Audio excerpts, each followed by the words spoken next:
Now, now, what could you possibly be laughing for, friend? What are you Am doing? I, What is am this? I looking? Do I look funny to you? Am I a joke? Am I a joke to you? You don't Is want to know this you don't want to know my honest answer. is this a joke? What's he building in there? Hello, everyone, and welcome to a brand new episode of Jen and Jake's Bizarre Affray, where each episode, Jake continues to escalate the bit, and I remain forever punished but forever unmoving. And today, we have our first normal episode for the first time in what feels like a while. We spent a lot of time in the throes of the back-to-back subversion of the past couple of episodes. And so Some of while the preparing opinions contained therein may have varying levels of validity. Sometimes you have a take, and sometimes you just you throw out an opinion, and it's a bit sketch, and sometimes behavior deserves retaliation. so before we press the red button, we have two things that we're talking about today. One is the 2013 game Bioshock Infinite, and the other one is the 2025 Shinichiro Watanabe directed show Lazarus. And why don't we start there? Lazarus was my pick for this week, and my hook there is pretty straightforward, which is that it's the first new thing that I had seen come out since we started the show that I put down on my list of things that I thought I might recommend for the show. After watching a couple episodes, I thought, you know what? I'm liking how this is going so far, and we'll talk about those first couple episodes in a second. I know we're both big fans of Shinichiro Watanabe. I've just gone on a big like Cowboy Bebop discovery journey, not too recently actually, and Oh, I wanted to save it for a special occasion, so I just kind of kept it in my back pocket for when it felt right. And Lazarus is an interesting move for Shinichiro Watanabe's career because it's the most, to put it bluntly, Cowboy Bebop-y thing since Cowboy Bebop that he's put his name on. Because after Cowboy Bebop, he was working in, similar production models of big name television. But Samurai Champloo and the shows that would follow Cowboy Bebop get away from the very unique space western aesthetic that left so many imitators in its wake. I've been thinking about Firefly lately with for the revival being teased. yeah, and I think with also the Buffy revival being teased, I've just had Joss Whedon on the brain. And so I've been thinking about Firefly. I've been thinking about how weird the geopolitics in that show are, and been thinking about how, he's kind of lazily cribbing off of Cowboy Bebop in a lot of respects, but trying to do it as like a weird North and South Confederate redemption arc for its main character. Anyway, Lazarus is a I ain't show touching that that with a 10-foot pole. Lazarus is seen as kind of a return to form for Watanabe, a return to the genre that made him an eternal pinnacle of anime. Because, I mean, I even think that it's a rare case that an original anime not based off of any manga becomes as big as something like Cowboy Bebop does over here in the States. Because it feels like more and more often we're getting the adaptations becoming the kind of mainstream object. And am I talking out of my ass? Is Cowboy Bebop No, not based on a manga? no, I was literally thinking like, when was the last time we had a big show that wasn't an adaptation? Because adaptations, generally speaking, are slam dunks. Like the era of anime that we've kind of talked about throughout the course of talking about lots of anime that we grew up with on this channel, we kind of grew up in a time where adaptations of existing properties were way more of a crapshoot as to whether or not you get, I mean, whether or not you get Full Metal Alchemist Brotherhood or Full Metal Alchemist 2003. These days, like post 2010, the idea of an adaptation taking enough of a risk to alienate the audience that it's intended for feels completely impossible. I'm truly like, Was the last anime that even got marginally big that was completely original like Space Dandy? Well, I mean, there's also this because Lazarus is based on an original idea.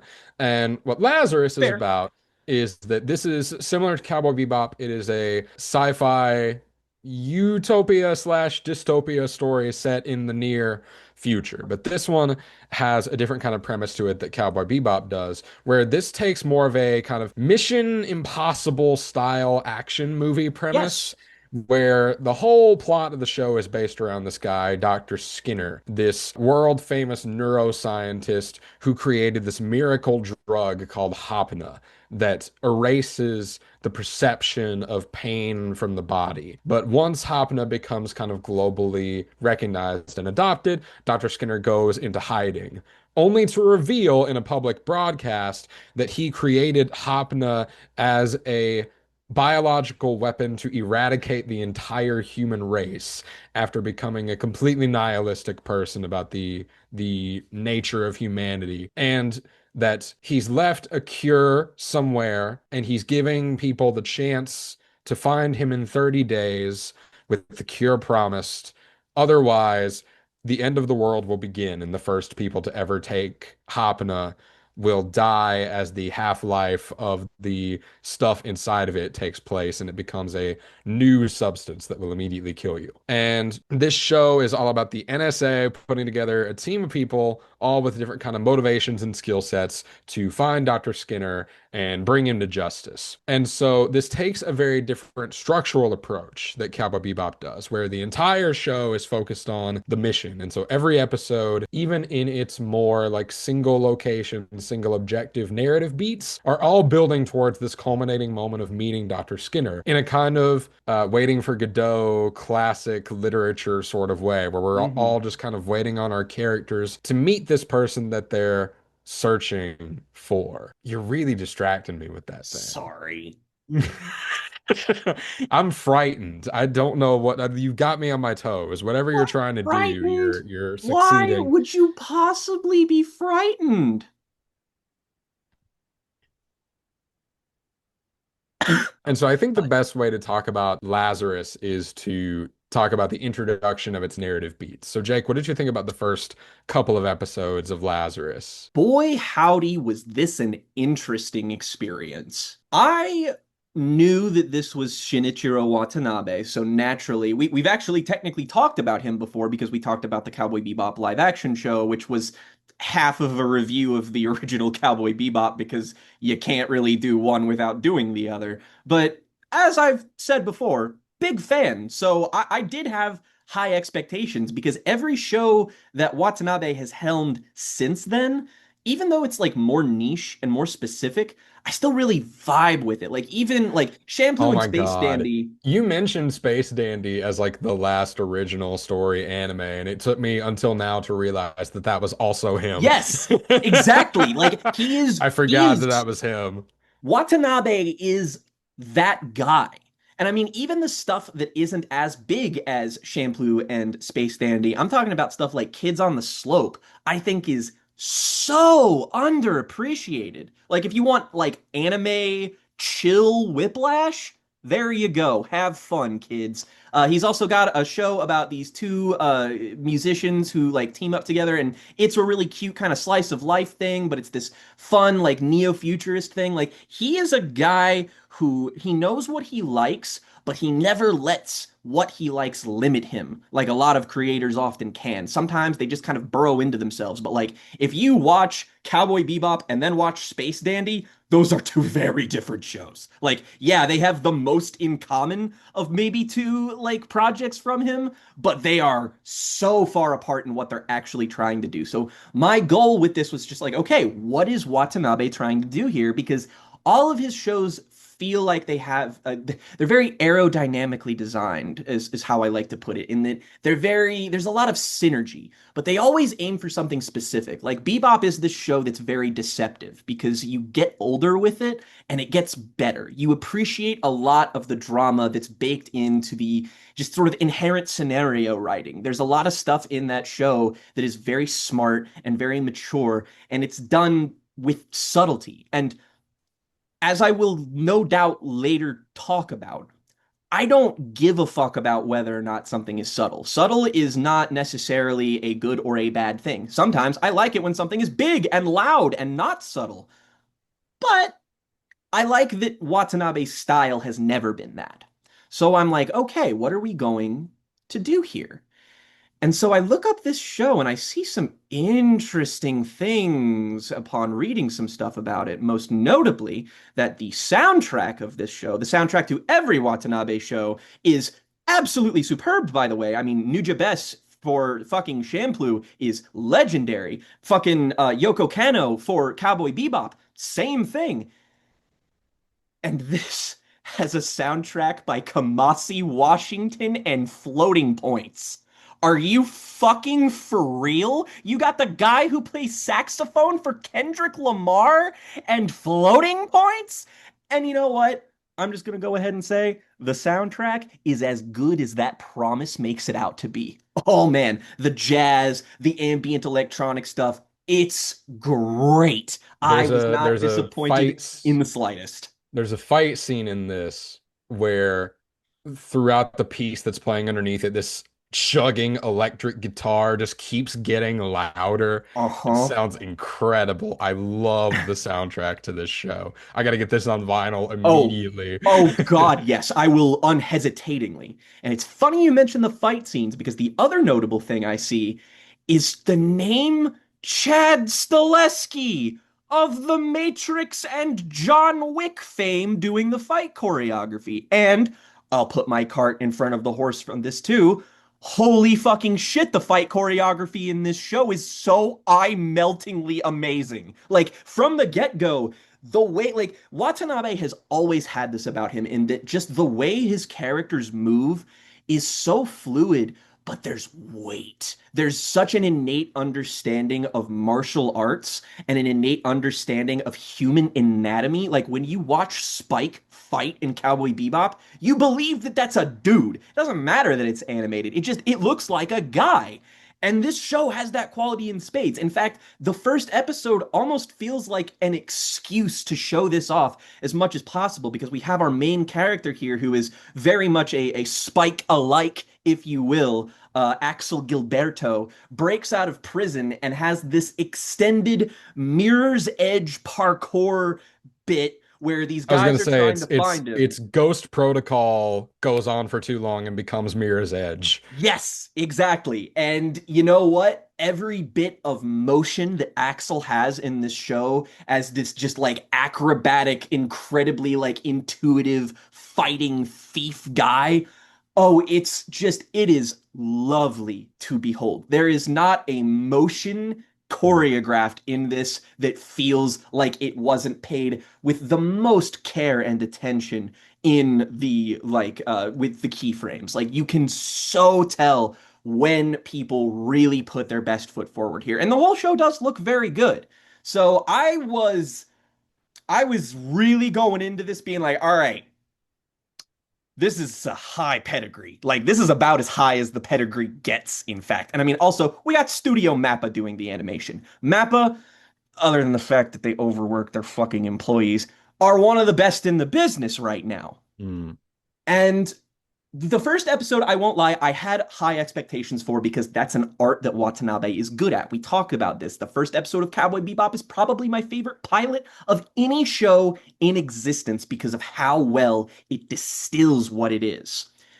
And there's a bit of a different approach here. This is so much more informed by the world that it takes place in. Like every episode starts with a new elaboration of an opening monologue that talks about a particular character's kind of perspective on Hopna and how it has affected the world. And so we are getting this very zoomed out portrait of it because in Cowboy Bebop, you see big stuff, but it is in very small, specific pockets of a much bigger world. Whereas this, out of the gate, is the much bigger world. So it's way less about character stuff and way more about big picture stuff.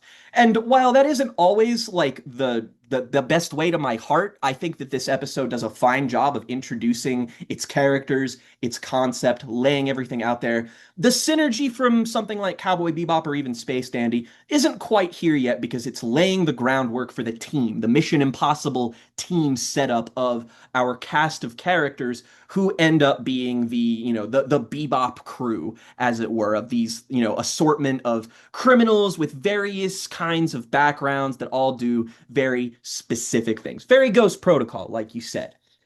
And okay, this is going to be really hard for me to talk about. So I'm going to come out of the gate and do what I have been No, doing. this And no, no, no, no, cannot no, no, no, be. no, no, no, no, no, no, no, no, Not no. Don't again. worry, don't worry.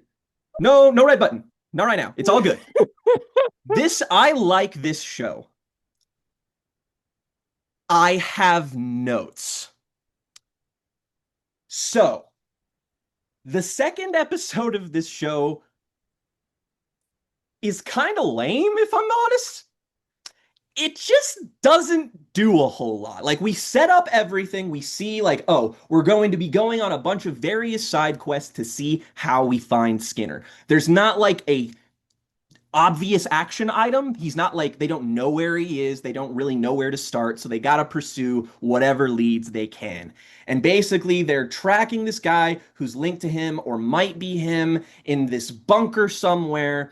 And we've got some characters going to see like what the deal is about. And they get there, and there's like five different government agencies from around the world that have all showed up at this place. And there's this kind of complicated shootout Reservoir Dogs thing going on. And it's like, okay. And then the guy turns out not to be who they were looking for, and he's trying to overdose on Hopno, which does actually give us a little bit more in-depth knowledge of the world. But this plot just kind of doesn't do much with its characters or itself, really? I think uh it's a weird episode, you're right. And I do want to talk about it because it's such an odd place for a red herring, but I think what Watanabe is trying to do is like giving the character dynamics this kind of soft launch by putting them in this very complicated Rube Goldberg mission that is both more complicated and less important than it initially is proposed to be. So you get to see Leland and Doug being funny, and you get to see Chris and Axel being hot and capable, and it feels like an extension of the pilot, but by the time we've Yes. gotten through the first episode, it feels like we already have enough of a proof of concept that we don't need to send these characters on a complete red herring story wise to like test their mettle as a team for the audience to enjoy Yeah. watching. It's a very strange narrative choice. It gives us something that we need, which is more nuanced relationships starting to develop between the different members of Lazarus. But for the kind of story that this is trying to tell, it feels strange that so little for the objective that the team has comes across with this episode. It's a really strange narrative choice. I feel like it's trying to get at the zen nature of some of the more aloof episodes of Cowboy Yes. Bebop, but this is like the Yes. only time that happens, and it's There's right at the beginning. there's one other time it happens that I think is actually really well Oh, you're executed. right. You're right. You're And right. You're right. it's basically the episode where it talks about climate change. And this episode is interesting because so much of it is wordless. And I really like, and this is a perfect showcase of the dichotomy of episodes in this show, in that, we have a good pilot and then a kind of non-starter follow-up. Later on, though, we have this episode where they are essentially looking for various places where Dr. Skinner could be, where he like had purchased land and it has since gone underwater. And they're visiting these environments that were at one point like cities and that were like developed and that are now, again, completely underwater.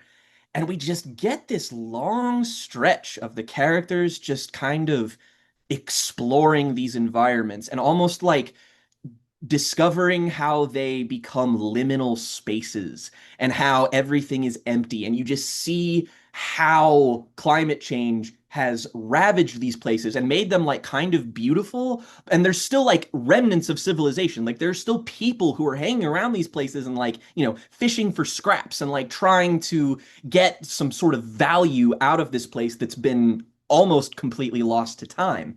And it says so much with environmental storytelling and with its visuals, and it communicates it really nicely. And the music kind of matches the more mellow tone. And like, it doesn't really matter that not a lot plot wise even happens in this, because it's really more just letting you experience what this setting is like. And it just lets it set in with you, like Bebop would often do. But this is show it very quickly became apparent to me that this was more or less Watanabe's excuse to kind of tackle several hot button social issues that has been like that I he's was been thinking thinking about that about. as well because there are definitely things portrayed in Bebop that can be seen as direct analogs of social issues at the time. Hmm. But I'm ready to describe Lazarus as much more direct in how it Oh, deals with these yes. things. I mean, just the way that the show is talking about climate change and visualizing it all through rising tides all across the world, and especially the show has a big focus on like Pakistan and South America, Hmm. as like a place that will be affected by this first, which I think is Yes. a great touch. It really makes Hmm. this world feel lived in, that we're seeing these characters go from place to place, and all the cities, even in their constructions of their future selves, feel Hmm. different from each other. It's the same effect that like the different environments in Blade Runner 2049 have, where there's Yes. so many different approaches to architecture Hmm. and color and size and dimension of all these different spaces that the characters travel to, Hmm. and all the different environments and the climates that they encounter. And this show has a similar appeal in that sense that that does. But yes, climate change, AI, and its linking in the financial sector. Tech bros, and like basically just the concept of guys using AI as a smokescreen to hide the fact that they're grifters and not complete like geniuses, which is like, well, I mean, come on, and clearly he's on the right side of that particular issue, but like they have that. They also have like homelessness, for example, in the third episode. I actually want to talk about the third episode really quickly because we kind of mentioned that Watanabe has like a far more interesting perspective on gender than a lot of writers in anime tend to, in that he actually like tries to engage with it at all, which is appreciative, but like, you can feel a type of way about the way that Ed is portrayed in Cowboy Bebop. I like it for the most part, but I have seen several schools of thought that are like, some of the ways that they're drawn in this, like, there's discussions to be had. And look, this is not an exclusive to anime or to Japan or anything. Clearly, happy belated Trans Day of Visibility, everyone. I consume a lot of media from Japan, and I'm not gonna like pussyfoot around. A lot of it's really fucking transphobic. Do Like, you I know what love I've the been pers. rewatching this week that made me realize how much of a breath of fresh air this is? What? I've been watching Oron High School Host Club with Renee. Ooh. Oh, yeah. That's a big one. That's The like way they anything just from the come out and 2000s. say it. Yeah, like if you know, you know. But I, even in things I absolutely love, like the Persona games, for instance, they always fucking sprinkle in like one little thing in it where it's just like, haha, transphobic joke. And you're like, man, like, why we gotta still be doing this shit? No, but like, it's not even funny. It's lazy. And a lot of like, Japan has this sort of like character trope involving like, the pervert character, the Mineta, if you will, for certain characters. And they often will do like things that are transphobic and stuff. And it's just exhausting. It's lazy comedy, and it's just kind of like, ugh, whatever, this sucks. So I appreciate whenever an anime does anything to talk about subjects like this and wants to do anything other than make a joke out of it. And it's not like it handles it completely humorlessly, because in this episode, we're basically going to this homeless encampment where one of the characters met someone else in jail and they got out and needs to talk to them now. And since they got out of jail, they have transitioned. And we get It's that it's moment. And exactly the same as the introduction of Denise in Twin Peaks, but yes, it works perfectly. man, it's all roads lead back to Twin Peaks with this show. It really just always, Well, I we're just always finished going to work rewatching back to that. David Lynch. I just finished rewatching that too, so you know I've been thinking about Denise. Oh yeah. And I like the moment they said like, oh, I transitioned, I was like, all right, how are we gonna do this? And it's like, it's fine. It's just the character is simply just a person who seems to be good-natured and like talks to them like a real person and not a caricature. And it's fine. I'm like, this is the type of trans representation we need more of. Boring trans representation, where it's just there. And that's it. And I was like, you know what, Watanabe, you're cool. Like we like you've been doing this for a while now. We've been playing with these ideas. I appreciate that you've got your head on straight about this. And I don't think that's an empty compliment just because of how much this show is about its social issues. We tackle AI in two separate episodes, one of which is this very Mission Impossible-esque sort of episode where they have to break into a club and they have to talk to this guy who's like this influencer dude who's just a complete sleazeball. And there's also a DJ there who turns out to be a complete phony because he's actually using the AI to just like do all of his shit while he picks up chicks in the background. And like we even have a moment here where we have like a cross-dressing thing, and it's still like it was like the first time since like Final Fantasy VII where I was just like, oh hey, this is actually like it's both funny and tastefully handled. I would Like say it's funny and normal. yeah, it's not weird about it, even though there is a character who starts really perving on the cross-dressing character, but it's like it's so much more an indictment of that guy than it is just, the dude who's wearing the costume and kind of looks a little bit like Alice in Wonderland in that silly little dress. Uh, and it's that episode's really fun. Like I really enjoyed that episode as just like a classic episodic, just sort of like get in, get out type of thing. It had a really fun climax that was like really over the top and insane. And the bad guys are just so hateable and you just want to see them fail. And it has this real like we talk about this a lot, people on this channel. I'm sure if you go back far enough in the First Watch podcast, there's some episode where they'll mention it. But like the secret to why Mission Impossible as a franchise has been working so well since Ghost Protocol is because everything fucks up. Everything in those movies breaks. In fact, Brad Bird, as a director and a writer, that's his screenplay modus operandi. Like Brad Bird and David Koepp are like this, and that all of their screenplays are about systems that break and trying to mitigate and navigate those broken systems and how they're an interlocking series of like, Panic Room, Jurassic Park, Mission Impossible Ghost Protocol. If you keep having things break, you have to constantly show that your characters are innovating around this. They have to show that they're smart. They have to show that they can rise to the occasion. And this show does that very well. These guys always operate as a team and they all have distinct skills. They all have distinct personalities. It takes a little while for you to kind of understand what each of them are about. And there is a couple of them. Like, I really wanted more from Doug because, like, the most we really get from him is actually in that homeless encampment episode. And he has this, like, almost throwaway line where he also like Watanabe's really like throwing one out to everyone in this one where he's just like, yeah, the fucking dean at my school told me that there will never be another there will never be a black Einstein, and I punched him in the face. And it's like, oh, okay. Like, all right, let's go with that a little bit. And then like it doesn't really get followed up on, but I'm like, okay, like give me a little bit more. And then we'll have the other AI episode, for example, where we find out that the hacker character came from like this weird AI cult of Jehovah's Witnesses that believe in the omniscience of AI and worship it like a god because it's this perfect thing, which, sounds kind of silly, except when you go on the internet for 10 fucking seconds and see people talk exactly like these It's lunatics. it's Watanabe realizing that Dr. Londes just became real.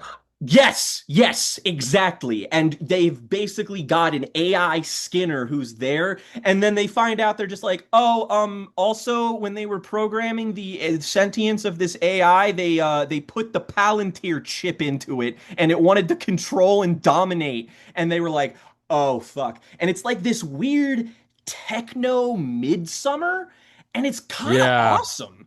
it's an awesome episode. I I loved it because you got really dug that. the characters going undercover, which is yeah, again a very Mission Impossible thing, and you've got all the cult stuff in the commentary. But yeah, it does have a very Midsummer-esque visual language to it. It feels very Mhm. inspired by the composition of a lot of Midsummer. But then the design of the actual temple is like very sci-fi fantasy, all these jagged edges and this Mhm. gigantic diamond ball that's meant to represent the AI. It's very Yeah. grandiose and in a way that, Watanabe is never unserious, but he's always grandiose in a way that risks looking unserious, Oh yeah. especially with like trying to address real social topics like this. But at the same time, if you're writing a show like this, you want the cult to kind of look cool because you got to believe that they can get people in there. And you do. You So it totally makes do. sense that it looks cool.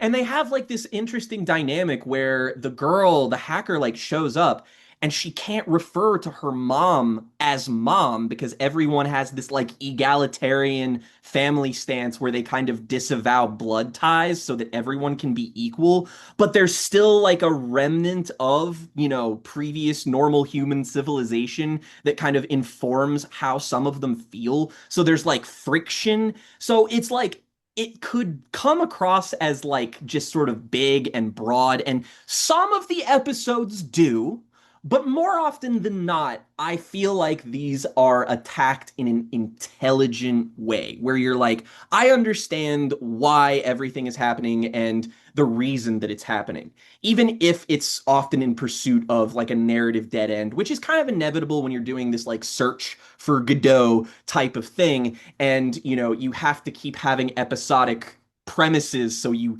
have to keep failing kind of. So the Well, story. the nice thing about that is that, especially in the middle episodes, we're usually getting a focus on a specific character in some type of Yes. way because the episode with the cult is all focused on Elena, and there are episodes that are more focused on like Chris gets a little side episode, Axel gets a couple little side episodes. Doug is the only one that really doesn't have one, but Yeah. he's one of the ones that's like wandering around when he's wandering around Manila and interacting with like what's left of what's there and Hmm. God, that music during that Mm. environmental. I'm just gonna call it the environmentessentialist episode because, like, Yes. really, this Yes. whole show is a product of environmentessentialism at the end of the day, Oh and yeah. it's just, grafting the fear of, whatever the fear is, whether it's AI or global warming or whatever, but just like the idea that Earth will soon become uninhabitable. That's what That Hapna is at the that's end of the like day. that is like deceptively, I think, the smartest thing about this show, in that what it's about is really the fact that Hopna's the least of these people's worries, honestly, because everything is connected to everything else in this world. And they do a good job of making every issue feel kind of intersectional in a lot of different ways.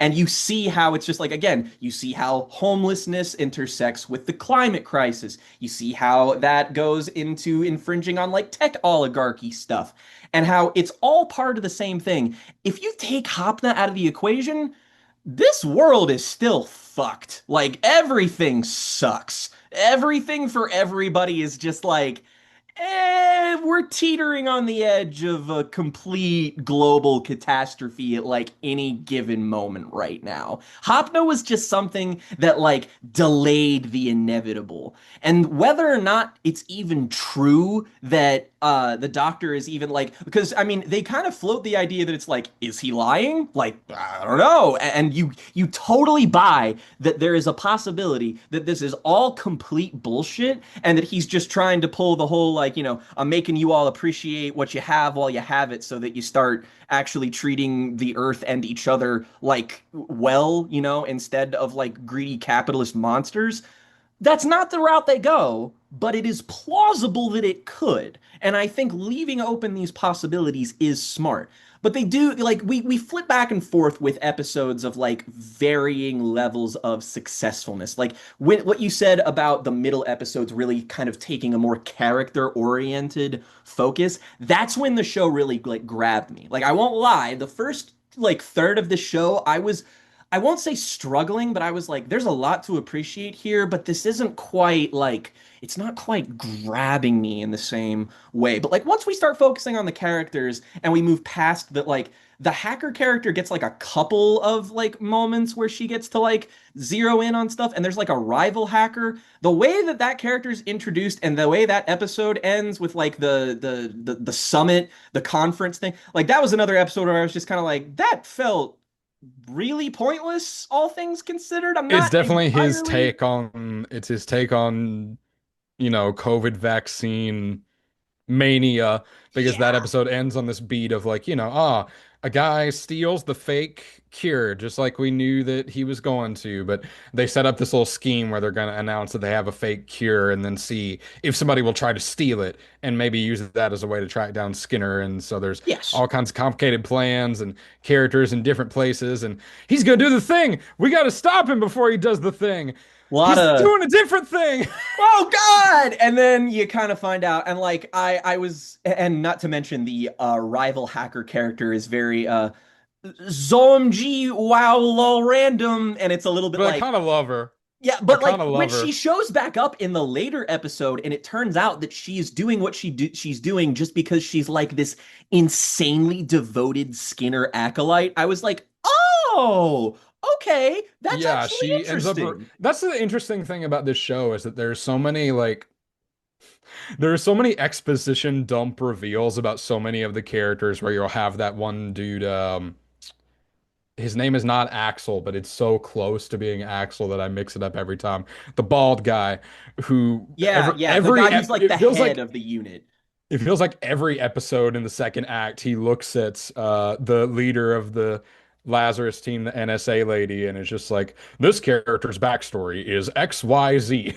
And you And need to it's a know that in order to little, understand what's going to happen in this episode, which can appear a little bit clunky, but yes, occasionally they do it right. Like, I yeah, love the reveal that Axel was experimented on by Skinner while he was in prison. yes, That's yes, executed so perfectly because up until this point, it's a question as to why Axel even cares enough about the world to want to save it. Because yeah. he's in the first episode, there's this great like mystery setup that's never really paid off, which is like, why did Axel go to prison in the first place? Because Yes. he says that he started off with 3 years, but it's just broken out of prison so many times and they keep They doubling his double your sentence. sentence every time you break out, and he's fucking Robert Redford in The Old Man and the Gun, and he's just like, I just like breaking out of prison. It's really fucking fun, dude. And it's like, I kind of like this approach. This sort of devil may care protagonist who's devil may care in kind of a different way than Spike or Dandy is, and that like they are still very invested in their situations. Axel is just kind of here just because he doesn't really have anything better to do, Like he's able to get some sort of fulfillment out of it, but at the same time, he's just kind of he's just sort of lackadaisically wrapped up in it. And so I was with the show, right? Like I'm like, okay, we're this the execution a bit scattershot, but overall, like this has so many great technical merits and is like it's really kinetic, it's very, very fun. It's not quite got the depth of the other Watanabe shows I've experienced thus far, but like, I'm only halfway through and I'm waiting for a moment. I'm waiting for like the Ballad of Fallen Angels moment where you're like, oh. And then, like a bolt from the blue, out of nowhere, in one episode, midway through this show, we see a guy in an empty restaurant eating a single steak. And the waiter walks up to this guy and is like, thank you for your patronage, sir. But you do know that you can order something else other than this exact steak that you always get. And he just kind of like politely looks at him and is like, this steak contains exactly enough protein and nutrients to suit my current needs. And it's like, uh, okay, who are you and why are we seeing you? And then we get this one shot that I was like, Feels very oh, like Vince okay. Gilligan inspired It's almost. it really does. It really felt like a Breaking Bad cold open. And like he's walking forward in like this very busy city intersection. And you think it's like a very normal shot. You're expecting it to just go to the next shot like it's in a montage or something because the music's playing and he's just walking. He's got this big fucking coat on. He looks like a Naruto villain almost. And he's just kind of he's doing the slow walk and the shot just holds and you're like are we just is he just gonna keep walking? And this just absolute chaos erupts around him. An explosion happens. People with guns walk in front of him. People with guns walk in the other direction away from him. And he does not even blink. He just walks through this. You don't even know how he's involved in the scenario he's walking through. You just are like, oh, you did this. And you're doing the slow walk away and it's bad fucking ass. And so you're immediately like, okay, this guy, I am pulled in by the aura, the sheer magnitude of the aura. And Jen,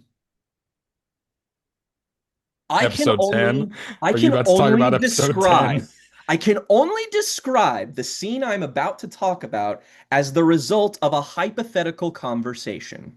Here is how I envision that hypothetical conversation went. Shinichiro Watanabe walks up to Chad Stileski. Chad Stileski's like, "Hey, thanks for letting me work on your show. I'm really trying to put my best foot forward. Yeah, man, you've done a really good job so far, like making these feel like really like weighty and physical, and you know that you've added something to the show. Thank you." But you know, everything so far, it's been like relatively tame for this kind of stuff. So Mr. Stileski, if you would please fulfill my request to go John Wick 4 Beast Mode and make an action scene that is the coolest fucking thing you have ever seen in your life. And nothing short of that. And Chad Stileski said, bet. And we get just my jaw hit the floor. Rhiannon and I were looking at each other like, it, it, It is this dude breaks into a building and kills a SWAT team, and it is the dopest shit I've ever fucking laid eyes on, man. he's got this like kunai attached to like what must be like metal tensile He's got the string. assassin razor wire from the movie Johnny Mnemonic, which is cool as fuck. He's like wrapping the wire around people and decapitating them and cutting off limbs. And it's just the way this is directed. Oh my God. It is simply one of the finest action scenes I've ever seen. And it's like, it is paced so well. It's so tense. And the way he's just bouncing off of these walls as though physics are bending to his will. And you're just like, oh, and like he immediately gets a text about like going to find Axel, and you're just like, he's dead. He's dead. He's dead. Nobody's gonna be able to stop this motherfucker. Like he is Such a Jesus. perfect like start of third act Oh yeah. twist where it's like The third act of the show locks in. for some reason this crazy assassin is coming after Axel, but we've seen him do the most. You're just like, because Axel does some crazy shit, but it's like cool Mirror's Edge parkour guy versus Agent Smith from The Matrix. And you're like, I don't really know. And they end up weaving these stories together very well, and kind of like his weakness sort of ends up being that he was also like Axel and that he was experimented on, has this kind of like weird trigger thing going on in his brain that they kind of have to exploit in order to beat him in a fight because I was gonna oh say man, when he shows up he's and when got Axel's in stuck in traffic and he's just walking towards him, oh, oh, it's so good. So it's so good. interesting because that character is like pretending to be his own like handler. Hmm. He appears to have some kind of dissociative identity disorder Yep. that he represents through this fairy tale character of the Hundun, this Mm. idea of a thing that is in the shape of a human but has no face. and it's just like Yes. not distinct from anything else, and it's not its own person. And I was thinking about that, and I thought back, I wrote this down. There's a line in the episode with the AI cult where somebody just like realizes I had no thoughts of my own. Elena says that toward the end of the episode when she's like reflecting on her experience. I was thinking about that.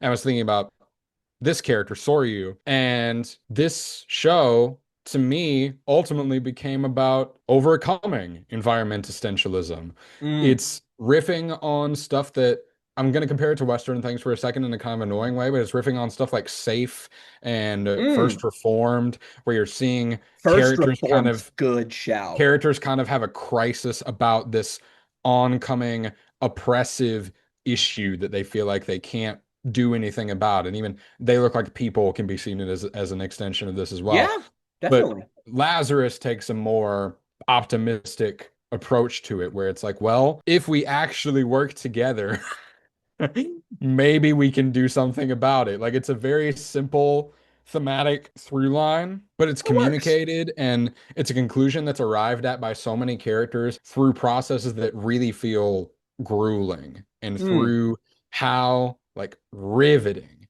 this filmmaking is allows you as the audience to buy into the realization that this world that they live in is worth saving because the Yes. filmmaking is good enough to make you share the beauty that these characters come to discover in the lives that Lazarus has given them. So it's very like at the end of the day, you can write it off as very hokey sci-fi found family stuff, but this is just like so atonal to Yes. that very plain description of what this story It is. it does not become overbearing in that aspect at all. Like And it's you not saccharine. It's never no. saccharine. I appreciated that a lot, and I'm somebody who like that's a trope that's easy to win over with me. I like that when it's executed well. But I mean, like there is enough like bite and edge to this show that really like gives it a balancing act. Like the episode in which we find out the backstory of Insanely Hot Girl. Another very good episode, by the way, where we find out she's basically a Russian double agent who defected, and she encounters her former lover girlfriend character and It's like so funny that he's like that Watanabe said, "What if I took the Faye yeah. lesbian subplot from the live action show and just made it my own and made it actually good this time?" Yeah, and it was like, oh, you kind of like, there's even kind of a moment where you're like, oh, maybe they could like get away and like maybe they could have a thing, but like the, gotta kill a lesbian because, but like it's still, it gives you something that lets you be like, I get why this character is now doing the things that they're doing. Like, I understand the motivation that they have beyond the initial incentive that Lazarus as a group has. Like there are personal stakes in wanting to save the world, and having your lead character be a guy who is largely kind of ambivalent to it, that does work because overcoming ambivalence is what this show is about. And so overall, like once we like get to the end, which by the way, I just want to point out Simple how man ass ending. little bit, little fucking bit. Though I will say it was very funny how we're watching the second episode at the homeless encampment.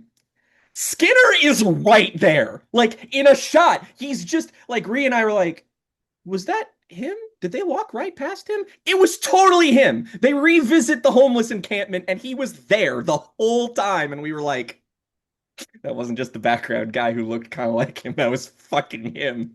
And that was funny. But like you go back and we actually do have a kind of hopeful resolution in a show where honestly I didn't really anticipate getting one. Because again, this show has enough teeth that I expected it to kind of commit and maybe even double down on its encroaching dread, which is really emphasized by a lot of its sort of like stingers or, the end of episode cliffhangers and stuff. It really does a good job at hammering home just the encroaching, just the feeling of helplessness that you're getting and experiencing, and you're like, oh fuck, even if they get the cure for Hopna, like, is this salvageable? And really, Yeah, the there answer is there are still, eh? multiple episodes where the characters will get a win and then immediately just have a quieter secondary moment where Mm-hmm. they think, are we sure that this could actually work. And This then the really episode helped. ends. Yeah, exactly.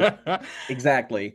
And like Hopna as a drug also gets a lot of reflexive uses, just like something that young people take as like a drug essentially, because it eliminates pain and inhibits like all negative emotions essentially. And it's like, yeah, this is definitely Watanabe talking about like pharmaceutical shit.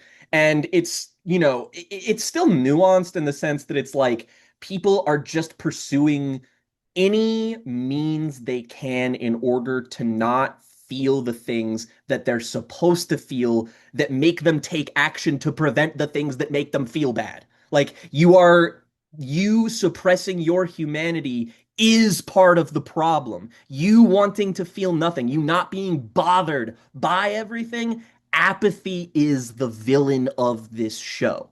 And like I really respect that from a writing standpoint. It's difficult to just do that without coming across as like hack shit sometimes. But no, I think this show does that very well. Yeah. And I think it does that well through the logistics and the philosophy that Skinner is trying to convey. Mhm. Where, I mean, he's doing like the most radical accelerationist action Yes. possible in even the spectrum of rational thought. Oh yeah. Uh, but he's consistently sticking to his philosophical guns, even to the point where he allows himself to die even after Lazarus comes and finds him and he gives the cure and everybody else is going to be fine. Hmm. Just because he wants to commit to his own role that he played in this of like, wanting to be punished as kind of the old guard and send this kind of message of hope that, now that humanity has overcome this, I can let the new world be born and let my influence over it go away completely now that this whole Hopna thing is over, which feels very Yeah. generational and feels maybe even reflective of Watanabe's role as an elder statesman of the industry. But there's some that could be read into that. I'm not as interested in that as a thematic through line by which to examine this as I am about it as genuinely being a story exploring like the expert class and like the efforts to save this near future utopia that It's resembles kind our of own a lot more closely than Cowboy Bebop does. Because you got to think that's all intergalactic stuff where the stakes yeah. can change on a dime, but Lazarus is very focused on a singular sense of stakes that makes its political and philosophical conflicts grounded in a completely different reality for its characters. It's kind of disavowing the sort of myth of the expert class in a way because like and I understand why is because when you're talking about all these subjects like this, I think of what a lot of people do to rationalize their place within them in the real world is that they just think, oh well, some fucking genius will just come along and solve climate change, or some fucking guy will just have the cure for cancer and like and solve everything, when Watanabe's stance on this is no, we could literally have the smartest man in the world who devotes his entire life to the betterment of mankind and invents a drug that cures all diseases. And we are still fucked because we need to be a coalition. We on the bottom need to be united. We can't just expect a couple of people at the top to be our saviors. That's not realistic, and it's also not going to happen. So Skinner's inclusion in this story is completely self-defeating on purpose. And I like that. I think that's maybe the smartest thing about the show. So I really enjoyed this. I Yay! had a good time with this despite the fact that I found it very inconsistent. I guess maybe particular for Watanabe, because I don't want to dismiss the possibility that I just do have higher standards for the man. Because frankly, I do. I just kind of expect the best. Is Lazarus the best? No. Is it really engaging, really well made, and has a lot of really interesting things to do and say? Yeah. It is smart about some things, it's dumb about other things, but it's so obviously a labor of love. By so many people, nonetheless. And I feel like maybe it could have used a little bit more time to percolate in the writer's room to really just sort of develop that synergy for these 13 episodes. But, I was satisfied when this was done. I had a good time with this, and man, that action. Like, you don't gotta give a fuck about anything in this show if you just want to watch it for cool shit happening, because cool shit is gonna happen. Rest assured. you're fine. Yeah, I And mean, I mean, even in the listen to week the fucking soundtrack at the very least. Oh, Jesus. even in the weaker episodes, it's consistently visually engaging and it's Mm, consistently funny. I found that a lot of the dialogue very like punchy in the way that Watanabe's dialogue often is. There's a lot of Cowboy Bebop synergy in the flow of the dialogue of this show, which I thought yeah. was interesting.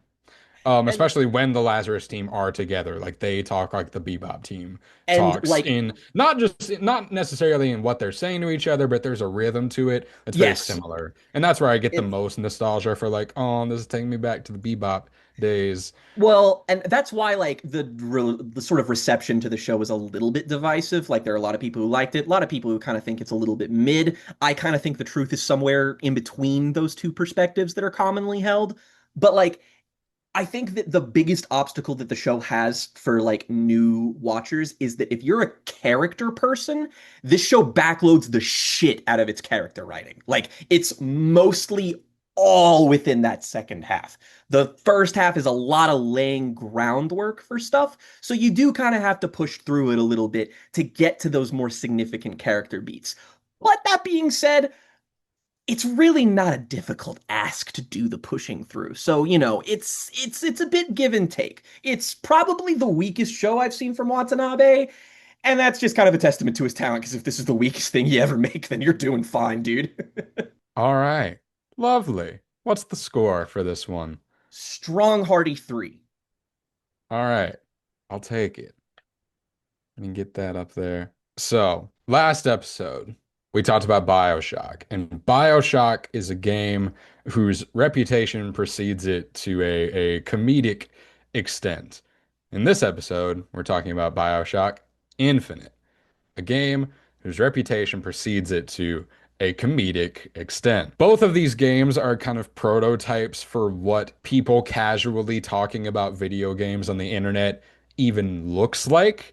Like Bioshock and Bioshock Infinite are two very different nexus points of video game criticism and video game conversation at a casual level. And I want to point out that trifecta that you pointed out a while back of we got The Walking Dead season 1, BioShock Infinite, and The Last of Us all around the same time. All games that came out and ushered in this kind of critical reevaluation of games as deliverers of strong, emotionally compelling, intellectually Cinematic. challenging, cinematically inclined narrative structure. We talked about BioShock being a very sin-illiterate game. BioShock Infinite is also a very sin-illiterate and generally very literate game in a lot of Oh, ways. very much so. But Christ, where do I start? I'm just gonna warn everyone ahead of time. This section's gonna be a mess.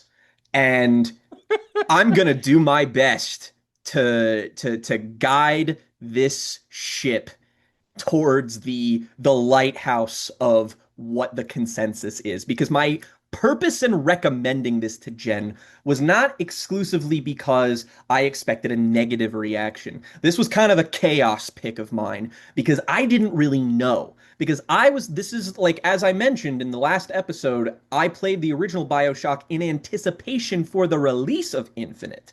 And so Infinite was a game where it was like, it came out, immediate, like huge critical smash hit. It was highly anticipated, and I played it and I loved it. And it was one of my favorite games for years. And then it was a game that I just didn't revisit for the longest time.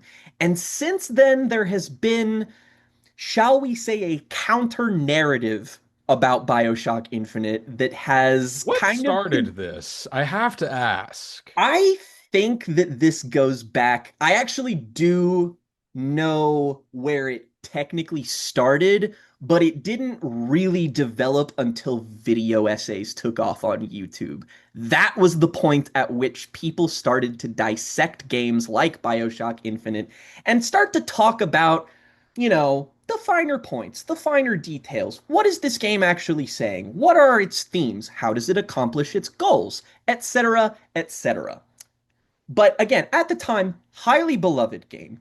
In fact, kind of seen as a miracle as a follow up to Bioshock, because a little bit of history here in that Bioshock, as we mentioned, is a spiritual successor to the System Shock games, and it is spearheaded by the sub studio of 2K and Epic Games, Irrational Games, which I believe is led by head writer Ken Levine.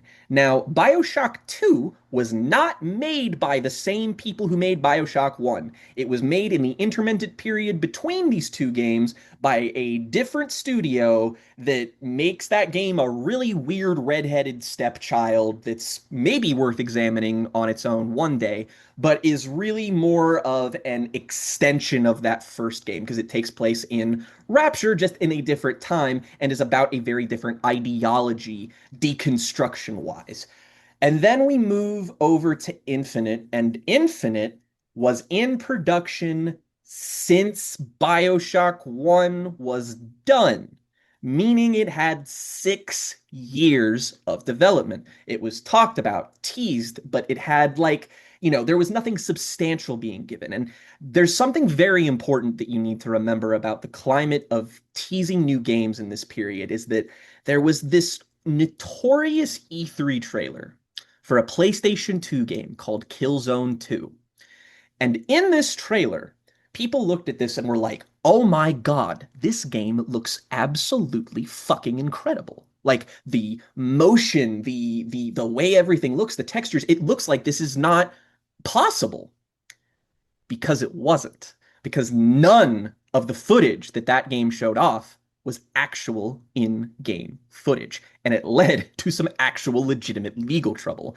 And it kind of became this thing where games Which is trailers. so funny because now they just make they just make cartoons to market Yes. video games now, and Mm-hmm. people just let them. Mm-hmm. What are we And doing? this is where it started. And people had to start including this is not final game footage like little thing. And then the trailer for Bioshock Infinite came out. And this trailer is something else.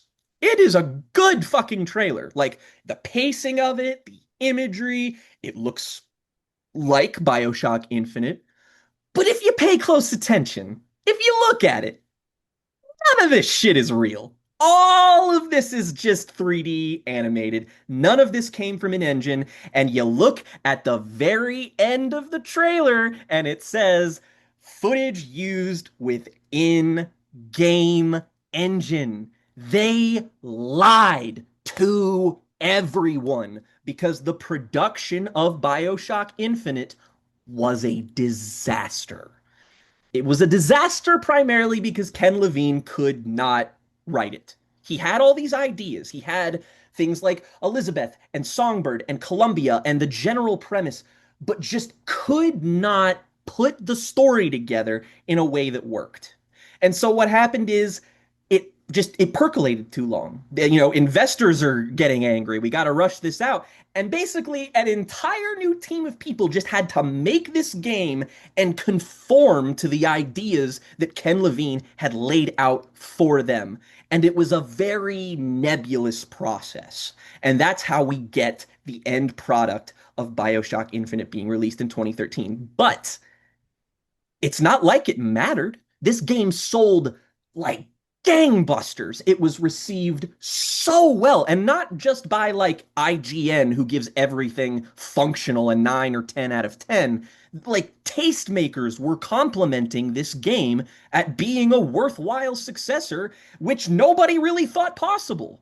Put that tweet about Roger Ebert on the screen. Yeah, one of my favorite old tweets is that this game was released shortly after the death of Roger Ebert, something I was very cognizant for because I was a big fan of the man. And Cliff Bleszinski of Epic Games and Gears of War tweeted, "It's so ironic that Roger Ebert died before the chance to experience true games as art like Like Bioshock Bioshock Infinite." Infinite. And that gives you such a clear idea of where the gaming press was at. This was the head of the war for legitimacy in the mainstream press at Yes, the time. exactly. This was after the 2000s, which was all just moral panics about Pokemon, Call of Duty, and Grand Theft Auto. Every day, 24 hours a day, if we were talking about video games on anywhere that wasn't like a gaming website, that's what we were talking about was moral panicking about fighting games, Pokemon, and first-person shooters.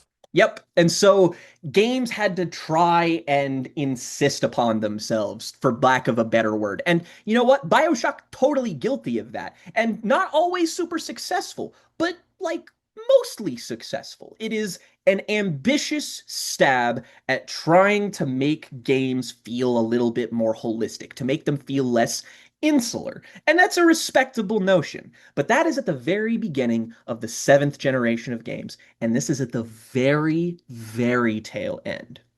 And I think that comparing these two games at the ends of this specific console generation tell you so much about how gaming progressed since then.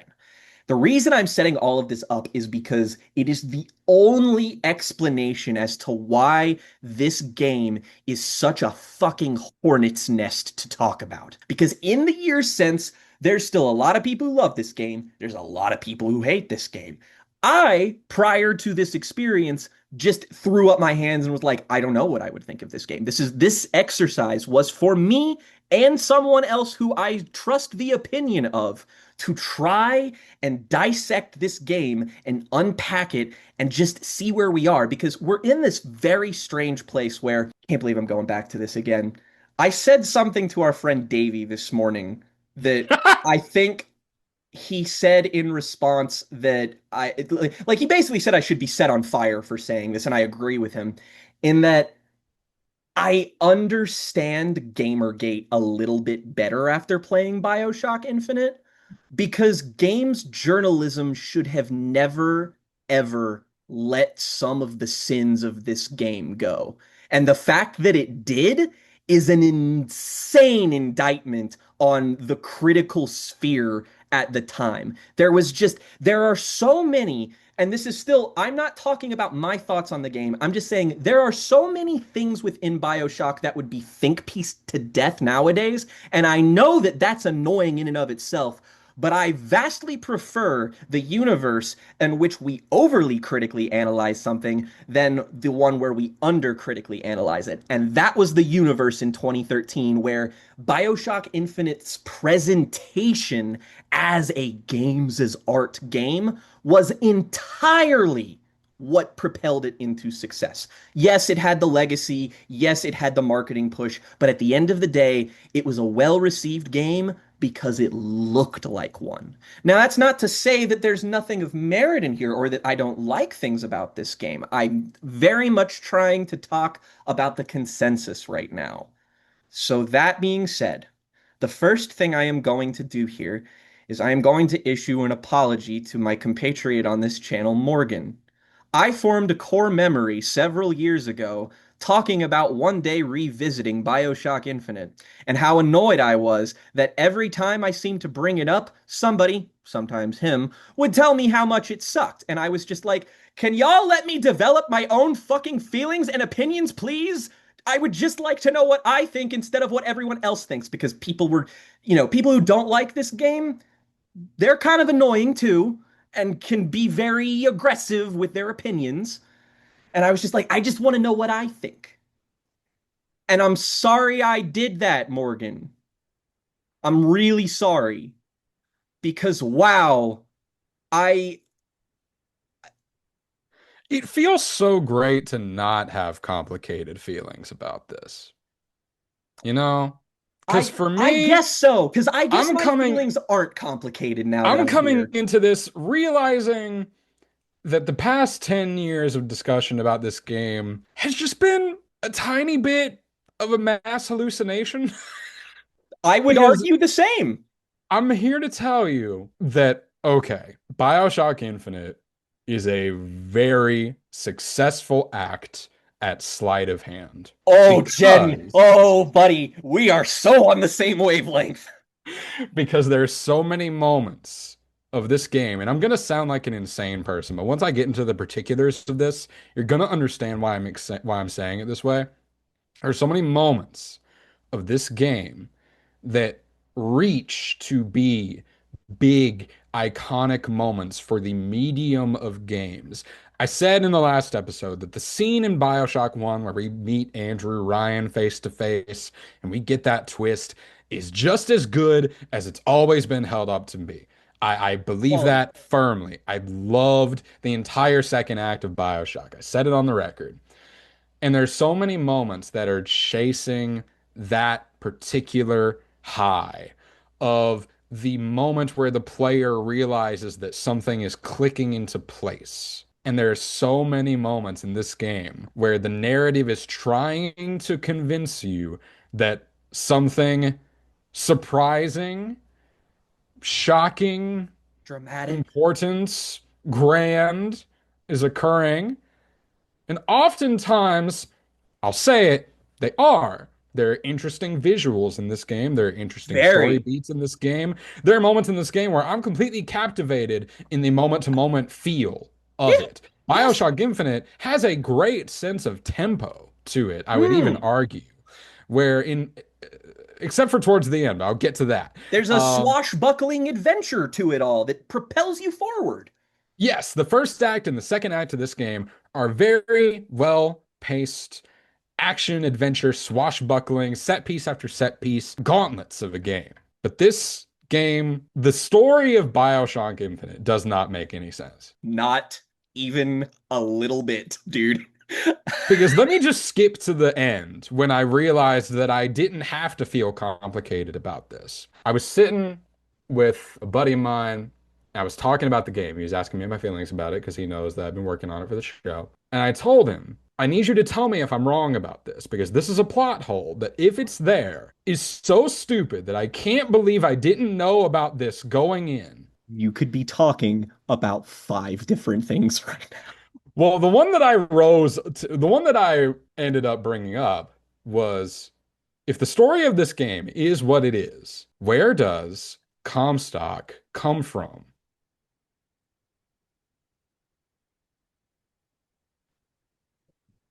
I need to make this abundantly clear before we just dive into this because I have a method to my madness here when it comes to Please my do. notes. But I But just wanted to lead I with that because that was the moment that I realized that I could just oh, come at this as a complete teardown. I want to make one thing clear, and I'm going to speak for both of us because I know this is true about both of us. We are not plot hole people. We are not people who No. zero in on logical inconsistencies, particularly of high concept settings, and use that as an excuse or a tool to diminish something's merits.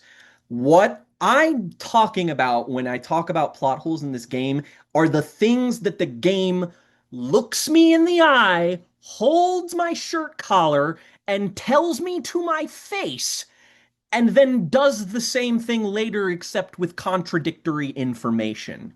And when you have a game that is so preoccupied with its own story mechanics, so much so that it keeps elaborating on them, there is no other choice but to pay attention to these things. So there's going to be moments where I am just going to be talking about how the trans-dimensional and trans-temporal fuckery in this game doesn't make sense. And your inclination might be, oh, well, it's wibbly wobbly, timey wimey shit. You kind of got to treat it nebulously. No, I am taking the game at face value at what it tells me is important. Okay?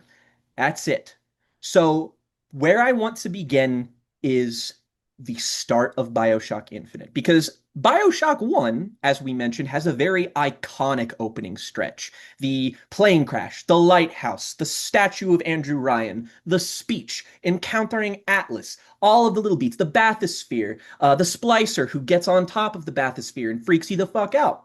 It's great. It strings you along moment after moment, and each one of these things has such a particularly emphasized tiny narrative beat, and it's very, very memorable.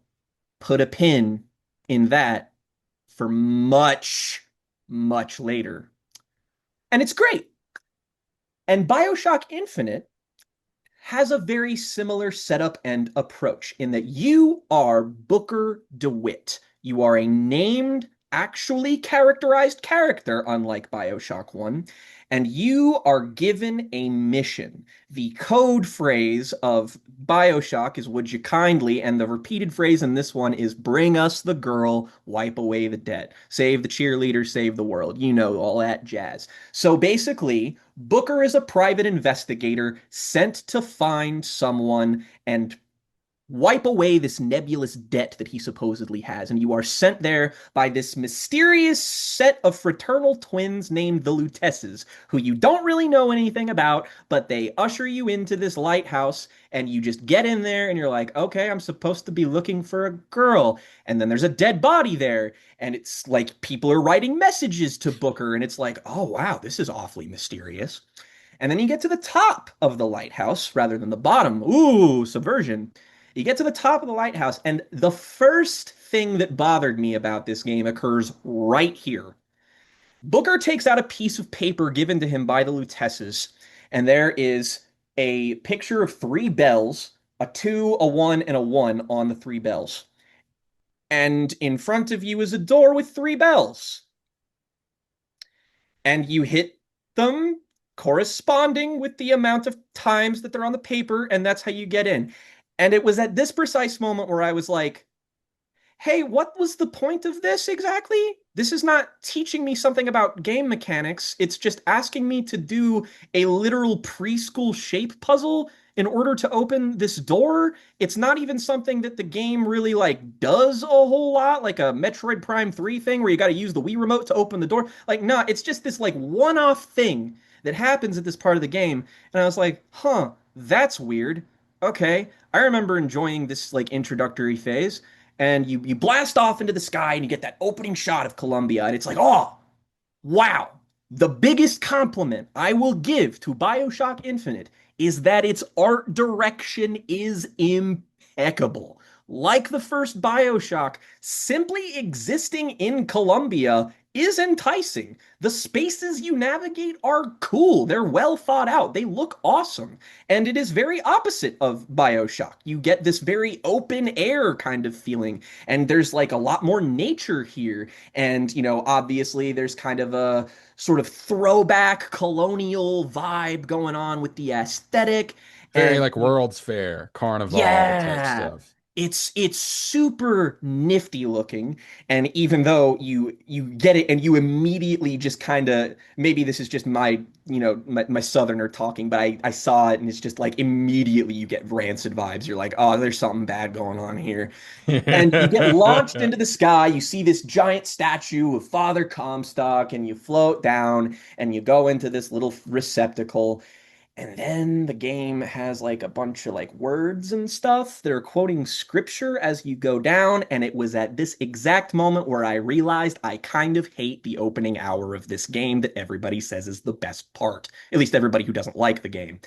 And I don't like it because it's all of the importance insisting that was in Bioshock 1 that could occasionally be a little bit heavy-handed, fucking Adam and Eve, fucking like, that kind of stuff.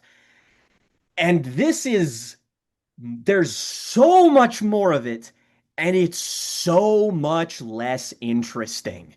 It's The so much like, scene you follow the said, shepherd, the savior will blah, blah, blah, blah, blah. And it's constant throughout this stretch. And it is nothing. It's just it's flavor. constantly doing all these weird little supernatural events where like there's a bit where it's like the mark of the traitor. It's got like a brand of initials on his hand, and Booker brings his hand up into the frame like this and goes, "What?" And then doesn't do anything to Uh, conceal his hand. Uh, yeah, and then just fucking kind of keeps walking in. And then you get to the part where you throw the baseball, but then you don't actually get to throw the baseball.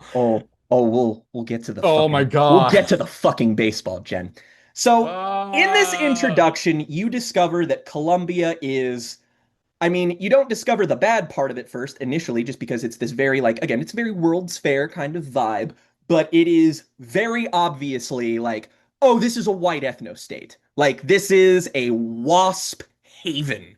And, you get to see, like, there's a barbershop quartet that's on this little ship who's on the street that you walk, and they're singing the Beach Boys' God Only Knows, which does lead me to one actual compliment I give this game.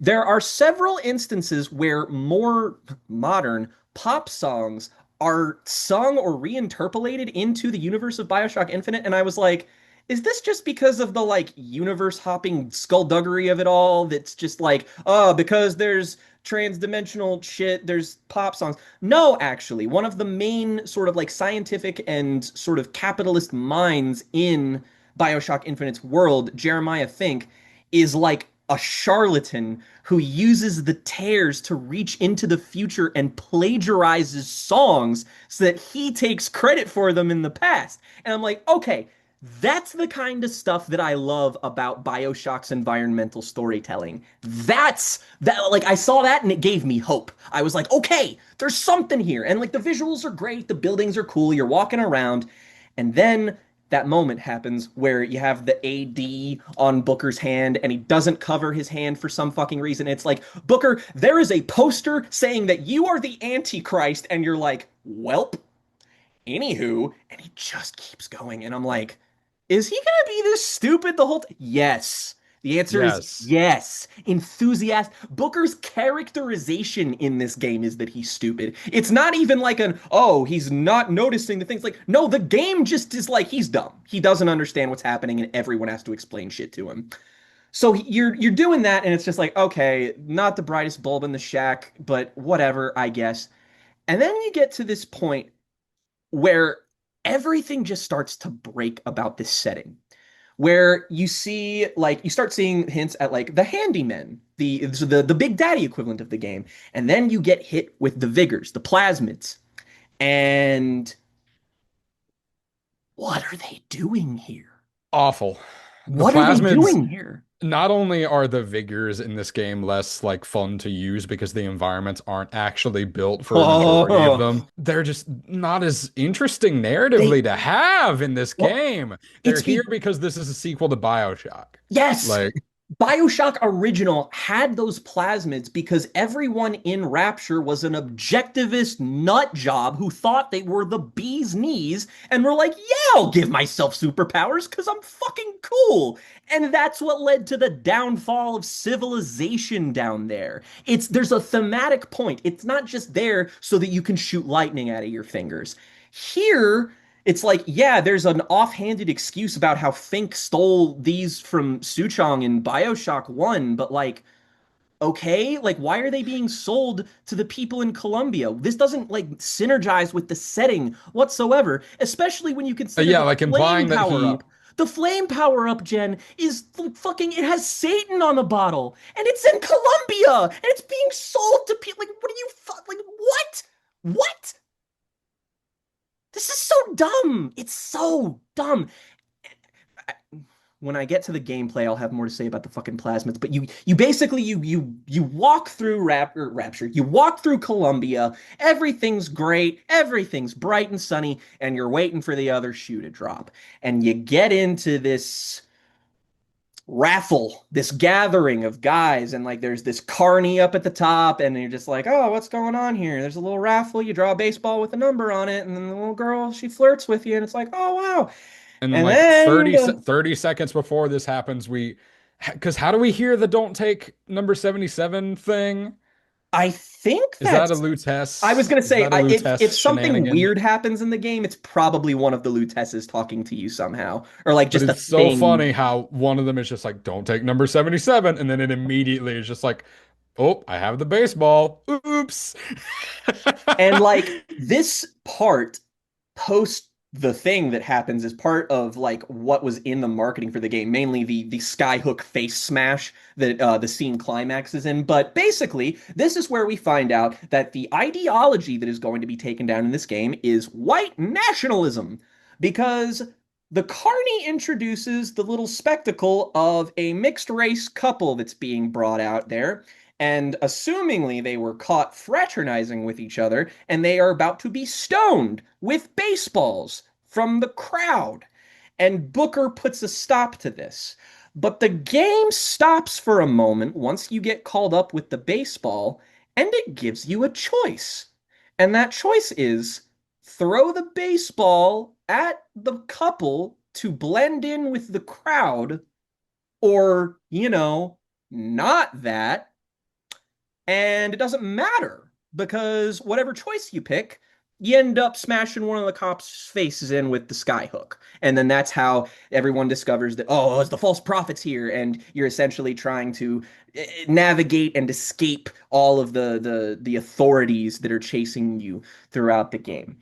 And at the time, player choice was like a big thing. And Bioshock Infinite, or in Bioshock 1, talked about player choice. And one could make the argument that BioShock's commentary on player agency is kind of just them patting themselves on the back for noticing something, in the respect that, like, yeah, you follow instructions when something tells you to do something in a video game, and then it gets really high and mighty about itself. I understand if you think that the game is a little bit too self-imposing with its importance. I recognize the constraints of the medium. Yes, exactly. But, Ooh. like, you know what? For games, that's an important step to take. And I vastly prefer that approach to Infinite, who explicitly offers you about a half dozen seemingly significant choices, none of which matter in any measurable way whatsoever at all. Whether or not you throw the baseball, who fucking cares? Bird, cage, nah, who fucking I gives a kept shit? waiting. I really kept waiting for that to mean And something. like at some And point, I, I I was like, picked the cage, and so I assume the only thing that makes me even think that this is due to what I picked is because at the end, when you're fighting Songbird, Elizabeth has this little snippet in the dialogue where she's like, the cage isn't a cage, it's a scale. CAGE. And she plays it on the thing, and then the bird comes down. And I was like, but what would have happened if I did the other thing? I'm sure it would not have been any different. and like the game stops to present you these choices. It makes them significant. And I'm so baffled as to why this is here. And I'm like, is BioShock Infinite trying to hoodwink its audience again into thinking it's commenting on player agency by being like, oh, the choices don't mean anything. Yeah, because you made them not mean anything. It's your choice as the programmer to give me options, and you didn't. It's completely facile. And I'm just like, okay, whether or not the choices mean anything, whatever. But it's like the first time you do that puzzle when you get into the elevator to go to Columbia. My gripe is not necessarily the outcome, it's the purpose in general. What is it supposed to, like, why am I making these choices? BioShock is a game that made me ask these questions. So I'm asking them in the sequel, and it gives you nothing. Like, bizarrely, nothing. Yeah. And like, this didn't have to be a game about choices. That was you. You did that. Yes, it's it is so baffling to me. And okay, so the next big kind of narrative beat, as Booker is kind of evading the police and he's also invading the Andrew Ryan figure of this game, Zachary Comstock. And he is, he's the leader, he's a like a preacher, he's all fire and brimstone, all of that stuff. Everybody's devoted to him, he's a prophet, yada yada yada. And so Booker goes to Monument Island to find the girl that he was told to find. And we see kind of this weird museum exhibit on said girl, that of course being Elizabeth, leading up to her. Like, there is a bunch of stuff that documents her growth as a person in this world before you actually meet her. And I hate that I have to zero in on this at all, but Ken Levine is very weird about Elizabeth. If you paid attention to the kinds of stuff that he said in interviews around this time, he was like really focusing on the fact that, like, he didn't want people to make pornography of her, which I don't know if you know anything about the history of 3D modeling, but whoops. Bioshock Infinite did a lot for the community before Overwatch came along. And Jesus yeah, Christ. yeah, it was bad. Jesus But but Christ. at first you're just kind of like, oh, he's just taking issue with the way people are seeing this particular character, but like he's very precious about Elizabeth in real life. And it's like, okay, I mean, here's your fictional creation or whatever. And in the lead in to find Elizabeth, you see that there is this preserved, I mean, I'm just gonna say it. They enshrine her first period pad. And like, okay, they're weird Christian nationalists. This is not completely divorced from reality in terms of the kind of crazy shit that extreme right-wingers will do. Okay. But this idea keeps coming back in weird ways. Like the I'm jumping really far ahead, but there's a point at Burial at Sea where a character is asked, "What's the difference between a girl and a woman?" And the answer is blood. And it's like, what is this game's stance on like femininity and womanhood? Because there's some weird shit in here and it's just going I bizarrely unaddressed. okay, so this is a classic paradigm of video games, right? You go into the castle, you save the girl. It's a joke that goes all the way back to Super Mario Brothers, right? Of the princesses in another It's a trope. castle. It's a trope. The damsel in distress goes all the way back to the early silent era of film, don't you know? And Yeah, of course. And I mean, look at Elizabeth. and She is a Disney princess. She's Belle. I she's mean, like, Belle. it's Yeah. so obvious, like the big eyes and everything. And like, I don't The know, like, fixation on Paris. yes, it's very like there's I can't remember when I last mentioned this, but you can tell very, very obviously, if you pay attention to animation, 2D or 3D, you can tell when a team loves animating a character. And it's so obvious that the team behind Bioshock Infinite put so much effort into Elizabeth's facial expressions, her modeling, the way that she moves. It's like, it's almost distracting how much more alive Elizabeth feels than the other NPCs in this game. Like, you are traipsing through this environment and you can, like, shoot civilians once the game starts, and it doesn't ever matter or anything. They're just like Okay, the mannequins. the gun feel in the first BioShock was not Jank. great, It was but janky. the arsenal of weapons and the way that you're able to switch between ammo types and the actual moving around of it all and the way that combat flows was interesting. And that's when we encounter some problems. I hate fighting people in this shooting game. I It's hate when I have to shoot people how in do this the shooting guns game. feel better, but the game is less fun? I am so fucking perplexed by Because this. of the changes to the ammunition system and the Oh changes to the God, yeah, weapon that's one of them. balancing and the Oh, changes and to the weapon balancing limiting your inventory to only two weapons. What are you fucking thinking? and the way the number of like armored and powered enemies that you're going to encounter in the second half of the game that you're just like some of these guns are just not as good by the second half of the game. But if you're stuck with it, you're stuck with it. Because if you die, you just rewind a little bit and you've lost all the stuff that you spent. You can soft lock this game if you're not good enough I at it. have. I have literally soft locked this game. Like did a second playthrough in like 2014 and I 100% locked myself out of progress because of this. And I was just kind of like, "Huh, fuck. Okay, I guess I'll start over again." And then I never did. But it's because fucking the loot system in this game is inadequate compared to the oh, number of enemies that you're facing. I There's kind of straight up hate the equipment system. It's so intangible. You just find these little things that give you this random, like, passive buff, and there's no visual indication because you're in first person. It's just this thing in a menu that you can't even really feel. It's just like, oh, I mean, I guess I'll take for granted that this is doing what it says that it does, I guess, and I'll do more damage with this gun. And it's like, fine.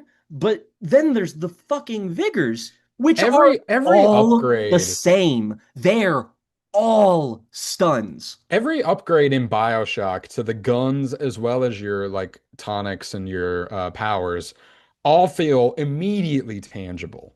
Yes, you Every time I interact with the bought an environment differently. every time I looked at an upgrade, every time I looked at like the gun upgrade bot, I was just like, this is a waste of time. And I just Yep. moved on Yeah. because the upgrades like barely feel significant. No, and you're encouraged to stay in your lane with weapons because you have to pick two, even though there is an arsenal that would rival the first games, but you can only carry two weapons at a time.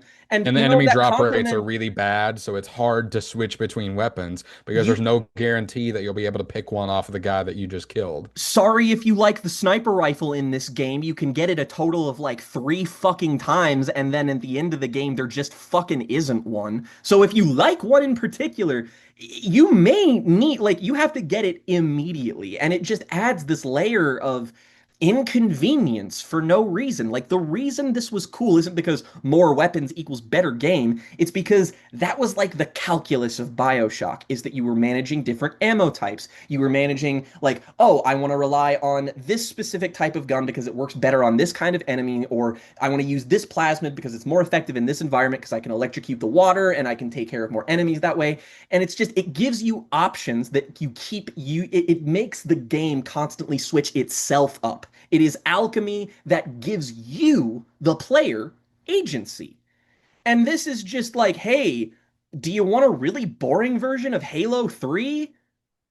And it's like, no, why would I want that? This is supposed to be this cool, technologically developed place, and all I get are these fucking like normal guns and a bunch of vigors that do exactly the same thing with a different coat of paint. You can beat this game just with the crow spam. It's obscene how powerful that power is. You're just kind of like, Yeah, you know how eh. sometimes you need the shock plasmid in the first game to like actually do things, and you Yeah, need progression the gates. fire and you need the fire one to like they're environmental puzzles that rely on use of the plasmids. Yeah, that doesn't happen a single time in this. Nope, you do not interact with the environment of Columbia, which makes Columbia, as beautifully rendered as it is, feel, I mean, like a museum. It feels like I'm never in Columbia, I'm just looking at it. And that's such a And they feel like distinct difference. at best they feel like well-designed maps in a multiplayer shooter. You know, Jen, it's That's what funny the you best say that. levels that's what the best levels in these games look like and feel like to play in is that they're good multiplayer levels, right? They've got good obstacles, they've got maybe one of the zip lines that you can ride, there's elevated platforms, but it's all like constrained so you can actually see everything from every angle. Those are the best parts of the game. You're only going to get them a couple of times. Part of the reason this is the case is because one of the reasons this game was delayed was because the team was working on the multiplayer mode. And I know a bunch of people are probably going, Bioshock Infinite has a multiplayer mode? Precisely. Why was any development time allocated to this? That is fucking insane to me. Like, I am genuinely so perplexed. Like, that is such a dumb decision on 2K games. And What are you doing, man? to just take it a step further, to skip ahead to Burial at Sea, that's how this whole game should have played, was the way that Elizabeth plays. I'd rather do that than what I got with Booker in comparison to the first We BioShock. Like it's not a great stealth game, but I It's think the game would be better if it was built around Well, that. just honestly, I think what you're just asking for is just more direction. It feels like a nice map where they plopped a bunch of enemies and you just gotta shoot them. And the thing is, Yeah, that's I the thing is that know, what I'll say is that Burial at Sea Episode 2 feels like it has direction yes, because it does. I'll give you that.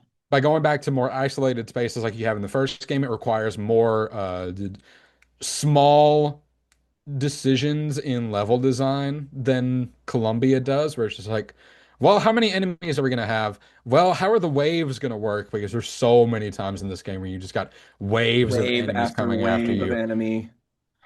And it's because at the time, people were really sick of cover shooters. Cover shooters had dominated the gaming market since the original Bioshock came out. And basically, anything that wasn't a cover shooter is responsible for the reason people reacted to this game the way they did, because it was a breath of fresh air to just go in and shoot people, to have a game that moved relatively quickly, that didn't involve you having to go run, stop, cover, shoot, run, stop. It became a plague. And I get it. But this is not the antidote. Just because it's different does not mean that it is superior in any way. And to pull back from the gameplay for a sec, when you meet Elizabeth, right? You encounter her, and I was like, I have memories of just being like, oh, I remember liking Elizabeth. I remember finding her an interesting and compelling character. And I also remember that at the time, the idea of like the good AI companion was a really big thing being talked about. Like Ellie in Because The Last of Us was also very much put forward as this example of yeah, and I really remember help. like escort missions being a thing that was Yes. discoursed about because of stuff like Resident Evil 4 and 5. Uh-huh. And people were trying to come up with a way to fix that.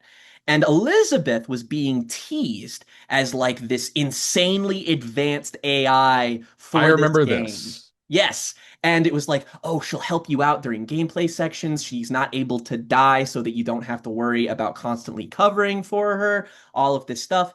And what this advanced AI technology amounts to is occasionally throwing you ammo.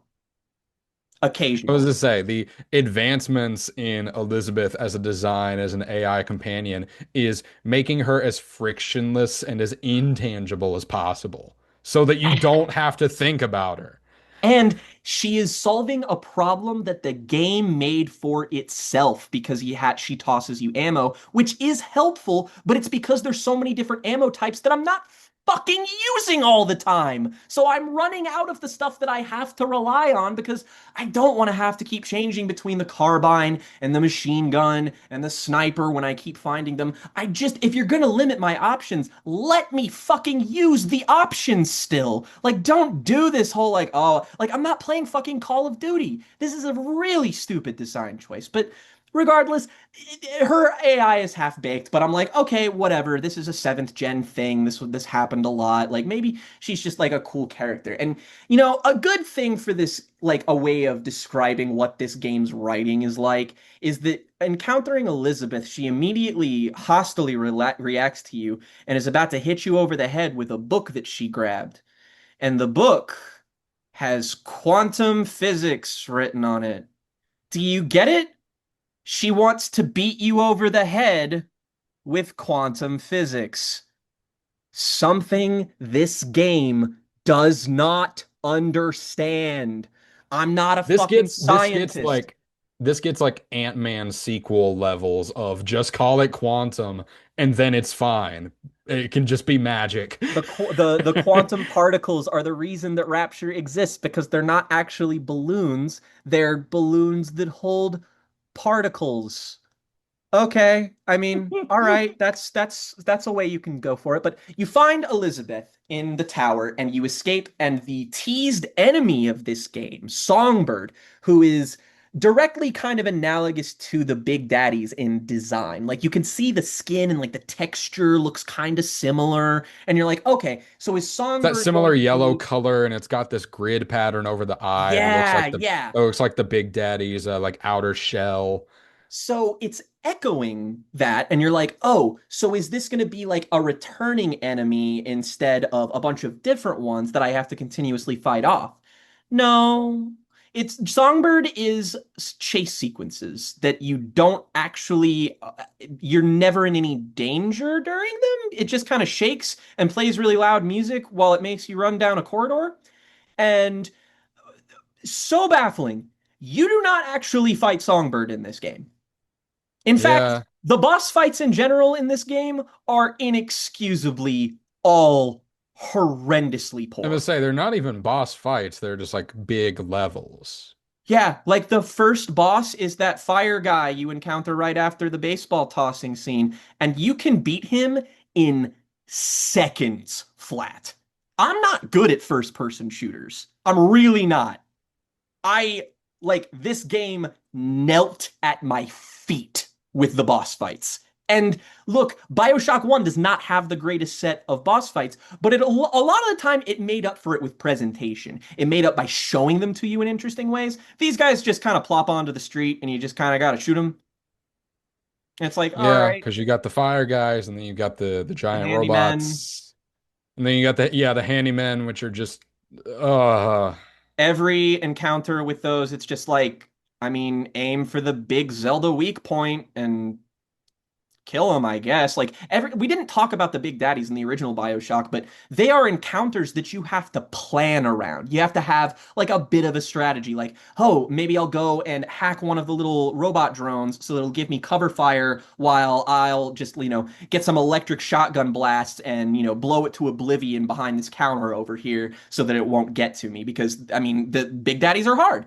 There's You don't gotta plan around shit in this game. You don't gotta plan around shit. There's no calculus there's you no have to time to do. plan because that's the thing No, about you're that's the thing that made constantly the big moving.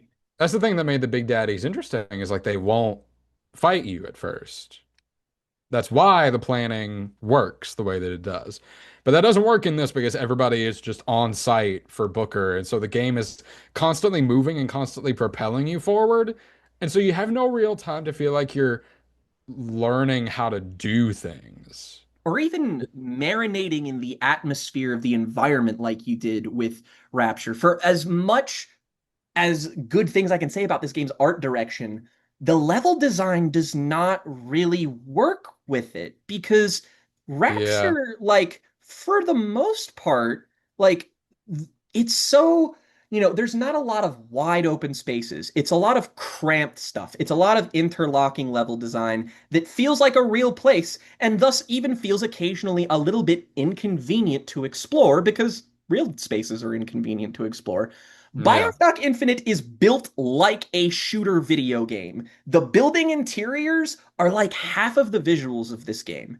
And they're building interiors. And there's a lot of them, and they're not Rapture. They're not really cool. You can get a better appreciation for Columbia when you're outside, and you are for about half the game, but even then, it still just kind of feels like a place after a while. It just stops feeling cool. That initial wonder you feel it dissipates very, very quickly. And you're just kind of like, Yeah. hmm, I don't know if I care for this once we get far enough into it. It's just kind of it's an okay setting, I suppose, but it's fine. And so in the middle of the game, you take Elizabeth and you discover that Elizabeth can open tears. And a tear is a dimensional portal that's basically defies space time. As to whether or not it defies space or time in a given moment or circumstance, that's kind of at the whim of the game. You don't really know until it actually happens and you cross over into them. But like you see her and she like opens a tear and she sees like Paris and it's you like she wants to escape, she wants to go to Paris, so you break Elizabeth out and she gets to kind of fraternize with some of the people even though it's like I don't really get enough from like what her frame of reference is. Like I know you've been locked in the tower for this long and don't know a lot, but it's like, hey Liz, how do you feel about black people? Because I don't know. Or what do you feel about Irish people? Or, that kind of thing. It's just like, I don't know what Elizabeth's worldview is. I know she doesn't like Comstock because he kidnapped her, but like, what does she feel about the world in Colombia? Like, the only relationship that seems to mean anything is her antagonistic one with Songbird, and it's just, he's a guard, she runs away, etc. And so, you see that, like, all right, she can open tears, and she can do this at any given moment in the story. It is explicitly made clear she can open a tear wherever she wants, whenever she wants to. Obvious complaint about, level design and the implications of that aside. That's just kind of one that you just gotta, You it's a got to be video like, game. I'm sure You some want the player to be science. doing Yeah, things. I'm sure some science thing could offhandedly explain this. Or you can only open a dimensional portal every 30 minutes. Yeah, it's like, okay, sure, fine, whatever. But it introduces the concept of multiple dimensions. Oh, Jesus, I have to go to the bathroom before we get into this because this is about to get really fucking intense. Lore slop. Lore slop.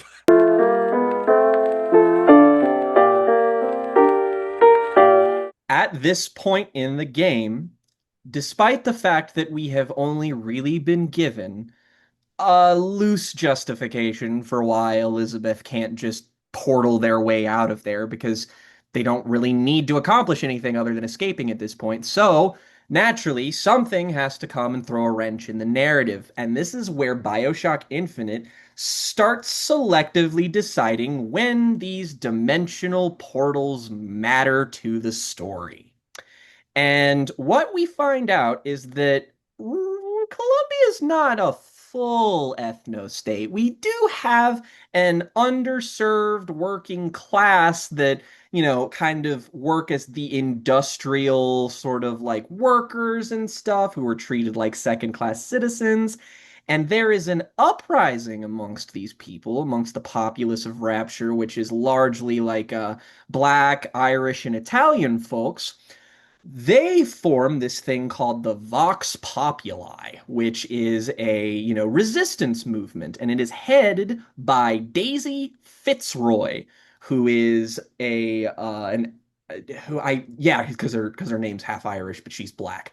And she is an important figure because she supposedly was the maid for the Comstock family and killed Zachary Comstock's wife, and that became made her a pariah, obviously, but she also led the underground kind of revolution that's been bubbling beneath the surface. And so, in order to get involved with this and to get an airship and escape Columbia in a safe way, I guess, Booker and Elizabeth have to do work for Daisy Fitzroy, and they have to get her guns and ammunition for the uprising. And it's like, okay. And you discover that the only real way to accomplish this is by going into another dimension, getting the guns and ammo, and then sending them to her. But when you leave the tear, like when you go into you that world that you started BioShock Infinite in is gone. Never to come back Mhm. again. It's gone. The characters don't even really mention it. It's just they're in a new place and they're like, "Well, I guess we should send the Daisy Fitzroy here the weapons." And you're like, you went into a these parallel worlds are random. Elizabeth does not have control over where, like, she gets like a where in spatially, but like temporally, no, it's random. So they just keep happening to leap into universes that are exactly like that first one you were in, with maybe like one or two differences. And like you go into that universe and they don't even question like, hey, does Daisy Fitzroy know we're real? Did we make the deal with her? Is there another Elizabeth and Booker in this universe? Which the correct answer is yes, and the game just never talks about that, by the way. So you got to go and do that. And you also discover that one of the guys, like one of the sort of lead minds in Colombia, is now like he's brain dead mostly. He's like in a coma, a vegetative state. And bafflingly, this game suggests that if one version of you in a different dimension is killed or suffers significant brain damage, like a lobotomy, every other version of you is going to suffer the same fate, Which is just a really stupid idea. which is galactically dumb and also deeply inconsistent because this happens literally all the time going forward, except it just doesn't affect anyone else. And I'm like, why are we introducing these rules that are like, you could have just not had this character in the game, and then you invented an inconsistency for him, but you didn't even need him. They Why? almost do something with this idea of like, being in the different dimensions does bad things to your body with the like explanation of Elizabeth's finger being severed and being Mm-hmm. in a different dimension. And like, since that's actually a part of her that is misplaced, Mm-hmm. things start to go wrong. But that's not what actually happens because she's been like that the whole time, but she's just fine. Yeah. And like you go and like you do the guns and the missions, and it's like you every time in this story you go through a dimensional tear, you are leaving the previous dimension you are in for good, never to revisit again. And the characters just they sandbag Never this. talk about this. It's never brought up. And I'm like, not even offhandedly, not even like this is such It gets so macro in the way that it treats the stakes of the yes. story that as an audience member, I'm like starting to question Elizabeth's good intentions. Like, I had the ending of this game spoiled for me years ago, so I Yeah. knew what was going to happen. But I was like, you could have done something with this where you set up Elizabeth as like being actually irresponsible and Yes. now making their problems worse. But they just never go in that direction. Oh goodness, no. And Jen, do you want to just, you know what? I'm going to ask you a question. At what precise moment does Bioshock Infinite become completely unsalvageable? Because I have a very, very distinct point at where I think this happens. Oh. I think just because it's a pet peeve of mine, it's that we don't know who Elizabeth's mom is. Well, we kind of do. We have that one set. Well, I mean, we don't know anything about her, but we have that like boss fight where like the temporal shit gets weird and like you gotta chase her ghost, sort of. We never really figure out what, because this is the thing that I don't understand, is if Lady Comstock is Elizabeth's mother, what was she like before Booker, you know? What I was she would like before all this? How would Lady Comstock see Booker DeWitt and go, "Yeah, that's the one. That's the one that can give me my white savior." Woo!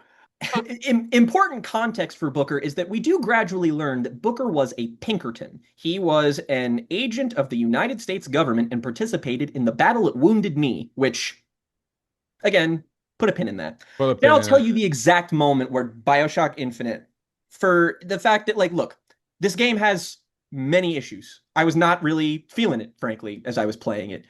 But I was like, there's still something here, you know? Like I feel like there is enough of repute within this for me to at least champion some aspects of this. And then the most just utterly confounding line of dialogue happens when we are basically participating in the full-blown Vox Populi rebellion, where the revolution starts and everybody's fighting, and you go into a different tear, and it's still kind of happening. But in this, Daisy Fitzroy has kind of mostly succeeded in her intentions and is perhaps taking things a little bit too far with her methods. To which Booker says the line, the only difference between Comstock and Fitzroy is how you spell the name. Because actually, fighting back against your oppressors is as bad as being those oppressors. Come on, dude. Whatever, man. At some point, like Come I on. at some point the idea that this game was about politics at all at some point just completely escapes me when we're doing so much like wibbly wobbly, timey wimey stuff where just like the point seems to be to confuse the player and It's abstract what the story even is to it's begin with. so difficult. Once this aspect of the story begins, it is genuinely so hard to keep caring. It really is. You're just kind of like, oh, well, we're just going into different, and it's why we talk about multiverse stories being a losing prospect all the time, is because you make the stakes so big that nothing matters anymore. And it happens halfway through the story. It's not even at the very end, it's halfway through. And I would focus on this point less if the game did not go, oh, no, no, no, no, no. Maybe you misunderstood me. I will sit you down and make you watch as Daisy Fitzroy, for some fucking reason, decides to be like, all right, women and children too, baby, and is like wiping her face with blood and is about to kill Yeah, a she small she kills child. a child. And it's like, are you fucking kidding me? And naturally, of course, Elizabeth has to stop her from killing the child, so she kills Daisy, and oh no, it's so sad. Now I'm just Elizabeth. like you, Booker Now DeWitt. everyone has blood on their hands. Now, let's not even go into the fact that in this like third world, one of the conditions is that Daisy rose to power because Booker was in that universe and became a martyr and died and became like a symbol of their revolution. Which that's And the other. where did he come from? Where did he come from? Where? There is like The three twist I absent can't Bookers and express to you. Comstocks that are just not talked about in this game, and it's I can't baffling. express, I cannot express enough. The twist of this game as to Booker's identity just does not make any sense. It And it's It not does even not like a, make any well, if you sense. think about it, it's like, no, it just like the timeline doesn't even like add Because up right. Booker isn't traveling through multiple dimensions. And okay, okay, fucking whatever, man. Like, we have officially entered the point in the story where we have gone through Booker and five Comstock, raptures. Booker and Comstock cannot exist at the same time. And you never run And into this like another version of Booker that you're supposed to run into that would already be there, or Elizabeth for that matter. They just exist somewhere else if they're not dead. Which they should be dead, because if Booker died, then why the fuck are all of the other versions of Booker still okay? Because you told me 15 minutes ago that if one person dies, then they all die. Which doesn't make sense because this game functionally does not understand the concept of infinity.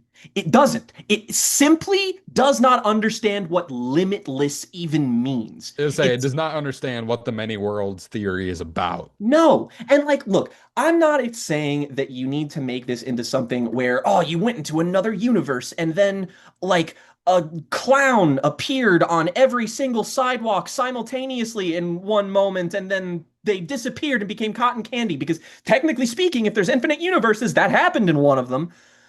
But you can at least get a little bit more fucking creative with the concept. Every iteration of Columbia is just Columbia in a different font, but barely. It's not even the different font. It's like, oh, this is Columbia. This is Columbia sans serif. This is Columbia serif. This is Columbia italicized. But all of them go off this assumption that Booker and Comstock somehow exist at the same time.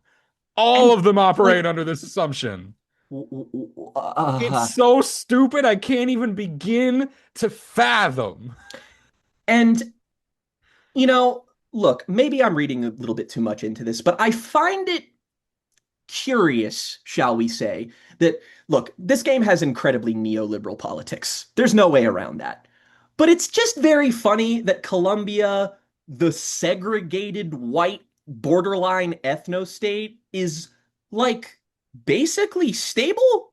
And then once the Vox Populi overthrow it, oh no, everything's ruined. I guess that revolution comes at a high cost, but society really did work before, didn't it? And I wouldn't be talking about this if that wasn't the point of Bioshock. That's the point, is that the ideology, when taken to its logical extreme, is the downfall of everyone. But this game goes against its own thesis because the most stable version of Rapture is the one where it sucks the most. When people take Rapture, when people take Columbia back, everything sucks. Nobody's happy. It's just like It turns into like Escape from New York. it basically. And I they try to explain the lack of differentiation between worlds by saying constants and variables. Can I just be that annoying dickhead real quick? That's not what those terms mean. Constants and variables is something you would apply to a hypothesis that you are conducting. It doesn't mean constant things that exist within different, like it says constants and variables just as an excuse to be similar to itself. It's you are It's this little esoteric, lilt that allows us to be like a little bit poetic about the ever-flowing nature of the universe and the infinite constants and possibilities of the variables. grand design. Some things You are always the same. No, they're fucking not. That's what infinity means. You idiot. Oh. Okay, to get away from the science of all this, this is this is a bad game. Holy shit. This This is this a really bad game. this fucking game, man. Like I don't enjoy the gameplay of it. I don't enjoy playing it. I It never hobbles. enjoyed playing this It's for a second. tedious. It's tedious as fuck. And there's no variance to the core gameplay. It's just like once you play 3 hours of this game, you've effectively played the whole game. It does not offer anything new. There is no unique thing or like power up or whatever. It's like you see everything that this game has to offer within such a small window of time. And that's such an integ like letting the player discover more wrinkles in your setting, like Bioshock does, is part of the magic. It's pacing, it's plotting. And the plotting of this, as soon as the tears are introduced, just go like the pacing, the plotting, it's a fucking mess. The game will just invent a reason for you to go somewhere, and that becomes the new thing. And okay, okay. So I remember at the time there was a quote from video game journalist Danny O'Dwyer, a guy who I actually still keep up with because he's quite smart and I enjoy his writing. Danny O'Dwyer wrote about the most acclaimed games of 2013. And when writing, he was like talking about the difference between the endings of Bioshock Infinite and The Last of Us. And he's like, when I beat The Last of Us, I had to go for a walk. I had to think about what that game's ending told me about its characters, about its story, and what it made me do. A lot like the first Bioshock game, and how it questioned my agency, and how it conflicted or synergized with the motivations of the character I controlled. With Bioshock Infinite, a game that more or less aims to have the same kind of emotional tenor with its ending of very emotionally effective, he's like, the first thing I did was Google it to have it explained better to me.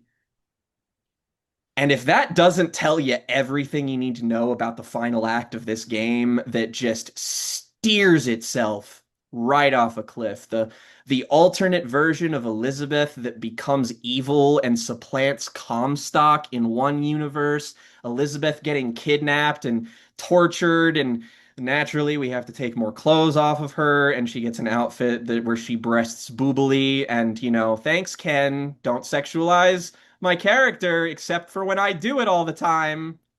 Okay.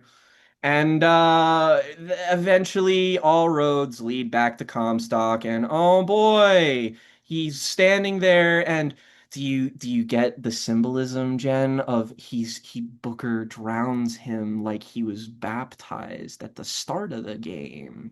And then he drowns. And it's so fucking funny? I laughed when this happened. I laughed because you go there and like Booker tries to talk Elizabeth out of it and just being like, we should just escape. Fuck Comstock. Like, who cares? And you know what? First good idea he's had all game. You Yeah. should have listened. And then they go to kill him, and then Booker kills him, and she goes, "Oh, you killed him." No shit. Why are you coming here? You said this 10 minutes ago. What are you talking about? I don't And understand. I just wish that this game handled its macro stakes in a macro fashion. Because controlling the same version of Booker while we're dealing with all these different universes and all these different versions of Elizabeth and these big conclusions that it's trying to draw about like many worlds theory and like the responsibility that Elizabeth has. Because the game eventually comes to this crux where it's like Elizabeth is now going to it's implied that Elizabeth is going to travel between dimensions in order to try to kill all versions of Booker and Comstock that she can find. The ending shows her accomplishing this because She drowns Booker, which prevents the creation of Comstock. I don't see why you would need to drown and that Booker because he's already rejected the thing that's going to turn him into Comstock. But this game is stupid, and we've already figured that out. basically So like she well, I mean, you know what? You know the reason she does it is because if she kills that Booker, then they get to do this grandfather paradox thing where if Booker doesn't exist, then neither does Elizabeth because Booker is Elizabeth's dad. And you get the moment where all the Elizabeths drown the Booker, and then you get the image of all of them disappearing in synchronicity with the discordant piano notes, which, I mean, is a great image and a great way to convey this. It's just that I don't care about any of it. I just don't. But if the game just treated Elizabeth as ironically enough, what they do to Fitzroy. If the game treated Elizabeth as in over her head and misguided and about to do something really reckless by killing Booker and have it be like a tragedy that has negative implications for the future of the world, and it's just like, no, no, and none the of that. there's No, one, no complexity, no actual moral none. ambiguity. There's one writing choice in this game that I definitively like. Other than the fact that if I can throw another compliment to the game, the Lutesses, they're cool. They're Whenever they weird and cool, and I like the energy of it. It feels very like I don't know any other way to describe it, but it feels like when the giant shows up for the first time in Twin Peaks, but it's just that for the whole it's game. to me, it's like, oh, a much smarter Terry Pratchett story just started happening for like a scene, and there's just this little like bit of like Rosencrantz and Guildenstern are dead style non sequiturs and jokes about quantum physics that are actually funny. Like the flipping the coin thing, like that's the only non-choice in the game that makes sense that it's a non-choice because it doesn't matter what side of the coin flips on because that's the joke. But that's cool. That's fine. And I also like the plot detail that's like, oh, they're not even fraternal twins. They're actually different versions of the same person who encountered each other when they discovered what tears were. It's like, Really oh, cool. That's yeah, really that's cool. nifty. The definitive writing choice that I like is that it's quite challenging with how it tackles Booker. And that his backstory, I mentioned earlier, is that he was a Pinkerton and that he was at the Battle of Wounded Knee. And in some of the audio logs, you discover that Booker was admonished and even like threatened because he has Native American heritage in his bloodline. And so, in order to prove himself as an effective soldier, he just massacred people at Wounded Knee, burned tents, like the whole 9 yards. Anakin Skywalker, men, women, and children too, type of shit. And it was this point at which he either chooses to become a drunk private investigator who sells his child for drinking money because he's a deadbeat piece of shit, or become a frightening white nationalist fucking demagogue. And it's like, I like that the game challenges you by putting you into the shoes of someone who sucks either way. Like, that's not something you get where it's like fully and honestly, Booker, even the not racist version of him that's not Comstock, sucks. He's an awful person. He's an idiot. He's an asshole. He sold his child for drinking money. He's a bad dude. He's a bad guy. But you don't feel that while playing him, though. You know, like I Because the appreciated the game theory. saves so many of its plot details for the back end.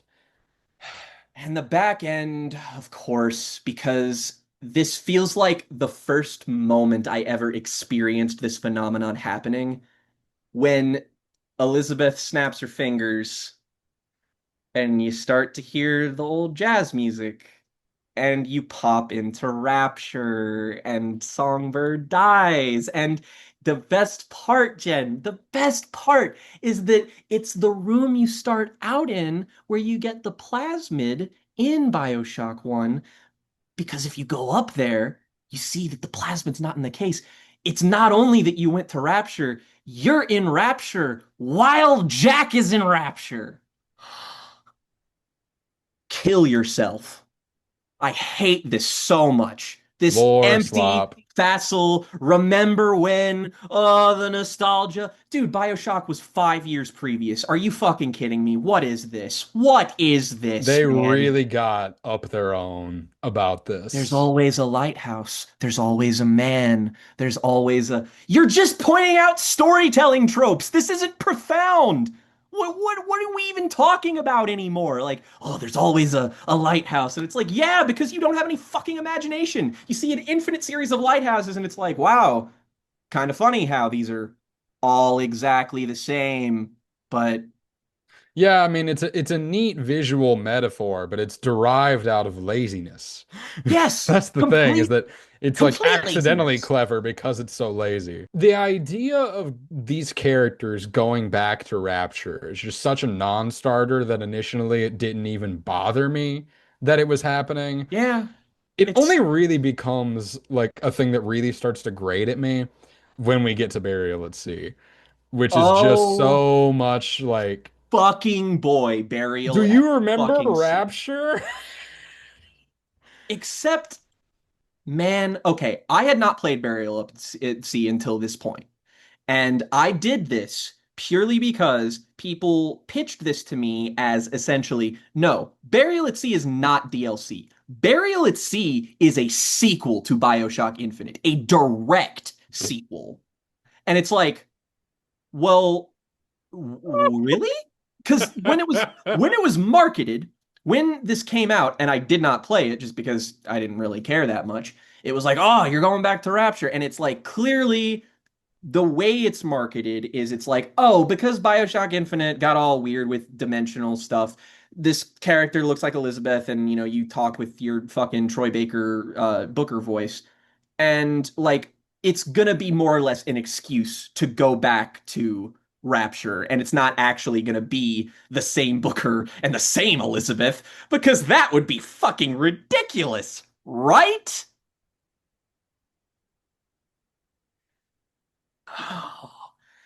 However annoying or however overbearing or inconsistent or whatever you found Bioshock Infinite, there is something in this DLC that will make you appreciate how much worse it could have been. Because I have This is never, bad. I have never, Jen, seen someone retroactively sabotage their own story more thoroughly than this. Like, this comes across like it is written by someone who hates Bioshock Infinite, which maybe we could find common ground there. But no, no, we are not. We It's are all not. just, you know what? I'm just gonna, I've been thinking about this word a lot today. The name of a very famous woman who I've been thinking about. And I really didn't want to make this comparison, but it really is the fault of all this. Elizabeth is a Mary Sue. Jen, it's in my notes. It's in my notes right here. I really Elizabeth didn't is want to say it, but by the time we get to Burial at Sea, Chapter 2, it's full on like Mary Sue fan fiction. there is a note that says Elizabeth is a Mary Sue fanfiction OC. And And like this is I'm not being that guy. no, you're not. This is You're not. I'm co-signing this take. I'm being like factually descriptive about what that used to mean, okay? Not Look in the not camera in the eye when I yeah. say this. Not, Fucking all roads back lead to fucking Star Wars and Max Landis. Eh. But okay, so like what is Burial at Sea? Burial at Sea is, well, I mean, it is an excuse to revisit Rapture, and primarily it is pitched as you experience the actual fall of Rapture as it happens, and you get to see it before, which, as someone who enjoys the setting of Rapture, that's a cool idea. It's a good hook. I am willing to, like, yes, this is nostalgia bait. I realize that. But I am willing to put my best foot forward here and be like, if you do something with it, I don't much care. And the most fun I had while playing these games this week was like the first hour of Burial at Sea, where you're just kind of walking around and seeing Rapture as itself as like a functional place. Like you see Sander Cohen's art gallery. You go and see like Big Daddy's doing like maintenance work on pipes and such. And it's like, oh, okay, this is kind of what I expected, and that's fine. It's a little silly, it's a little dumb, but like, that's cool. And you're doing like this noir thing where Booker's like the grizzled PI, and then the fucking Yeah, Elizabeth like in walks the in. original game, Booker has a lot of Harrison Ford energy, but Oh in this yeah. one, the Troy Baker's really trying to take that and channel it back into like Humphrey Bogart stuff. Yeah. And Elizabeth is definitely like, I think Elizabeth is played by Laura Bailey. If it's not Laura Bailey, it's someone who sounds frighteningly like her. But she's kind of I believe I read a snippet of an interview with Levine talking about Burial at Sea in specific, where he specifically mentions Veronica Lake as the influence for this version of Elizabeth in the Mhm. first Burial at Sea chapter. And I like And all that stuff. Like I'm a sucker for the noir riff on the sci-fi story. I dog, like that episode of absolutely. Smallville. We talked about Yeah. that with the fucking Midnight Club. Like we Yes. love noir pastiche. I fucking my favorite movie for almost a decade was Brick. I love noir. So yes, this like window dressing shit, absolutely. I'll eat it up. Fuck it. I I'm don't gonna care. say I don't just love noir. I love noir window dressing. I think Yes, it's yes, fun to do. yes. And like doing it in Rapture specifically, kind of an inspired idea, I won't lie. That's cool. Yeah, sticks with the sin-illiterate nature of the first game to begin with. Perfect. Yes. So, Elizabeth comes in and, you know, to circle back to one thing I mentioned earlier about Ken Levine being weird about Elizabeth, Oh man. isn't it just a little bit strange how, I mean, well, first of all, I didn't know that you could get a BBL in Rapture, but I guess you can if you're Elizabeth, because wow, damn. All right. That happened, and canonically, Elizabeth's redesign in this game is a prostitute's outfit. Hey Ken, what's going on in here? I just please. I would really like to know. Actually, no, I wouldn't. Never I mind. don't think I Never do never tell me. actually. Never tell me I ever. can do without. So she comes in, and you are supposed to be finding a little girl because there are little girls who've gone missing in Rapture, which this is already stupid for the Yeah, I record. mean, It's you can immediately see it for the lore slop that it is of like, oh, they're gonna find out at the end that the little girl got turned into a little sister. lore slop is unfortunately a very apt term to describe this. It's become a very useful word today. So like you see literal like missing posters of the little sisters, and they're like, and part of me is just kind of like, but you see them walking around, and it's like, I mean, are you all just so drugged out that you don't realize it yet? Because I There's really feel not like you that should. many places for people to go. It's yeah, I just the scale of the world doesn't really make a lot of sense. And okay, Rapture, cool setting. Looks pretty nifty in The this Sander Cohen segment, iteration. you're right. That whole first hour where It's you're just nifty. like, oh, it's nice. We're in Rapture and Sander Cohen is here and I all the things that we know. And I just wish that Rapture didn't fade into the margins the exact same way Columbia does, because it's so obvious that it's just a texture pack, because these environments are Columbia atrium environments, not Rapture, close knit hallways and municipal buildings and stores and like it's just it Yeah, it's so strange feels because you like different. when you go into Sanders like little art institute, it's like a 3 stories high column. And the dimensions just are not right based on No. everything that we saw in the And first game. But whatever. Small yeah, complaint, probably made on the scrap. I wouldn't take too much issue with that if I liked the rest of it more. That's the so thing, is that it's that's a minor grip. That would be a minor gripe if I liked it more. It's a minor gripe in this version of it. episode one is fairly simple because, everything kind of starts going wrong. You get like a little window into like what's going on, and you get a kind of like, Fontaine is definitely on the margins of the story here, and like we're getting the bubbling of the revolution that's gonna happen eventually. But the way this episode, because this is separated into two episodes, ends is when Booker finds the little sister Sally, and she's crawling in that little vent. Jen, what happens at the end of episode one of Burial at Sea? Because as someone who didn't play it until now, I I can't really describe the emotions that this put me through starting at this exact point. So Booker finds that Sally has been turned into a little sister. He then has a bunch of flashbacks where we find As out is his that wont. this version of Booker was previously Comstock. The final Comstock. He got away. I don't know, whatever. This Whatever. version of Booker was originally Comstock, who made Columbia and did all that.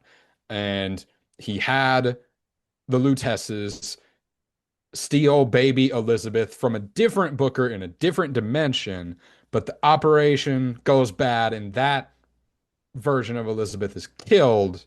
Decapitated. And once that happens, Comstock has the Lutesses brainwash him so that he's no longer Comstock. Why this version of Comstock has a crisis of faith in himself just because he fails? Whatever. It's it's a twist. I Oh, but don't even that's really. that's not the twist though. Oh no. No, no, no, no, no.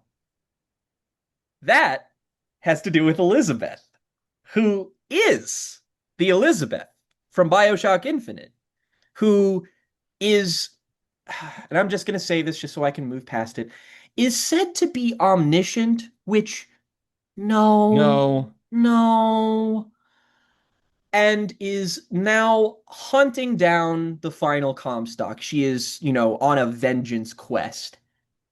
And she just incinerates this little girl. And you're like,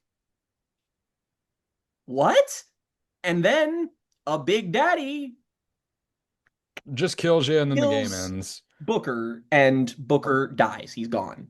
Well, kind of. And so that's where it ends. And you're like, okay, I think I kind of understood why Elizabeth did at least a little bit of that. What the hell was that other thing about, though? And then the rest of the DLC is explaining this one plot point and just unspooling the entire narrative of every game in this series except for Bioshock 2 because it's not canon anymore because of this DLC.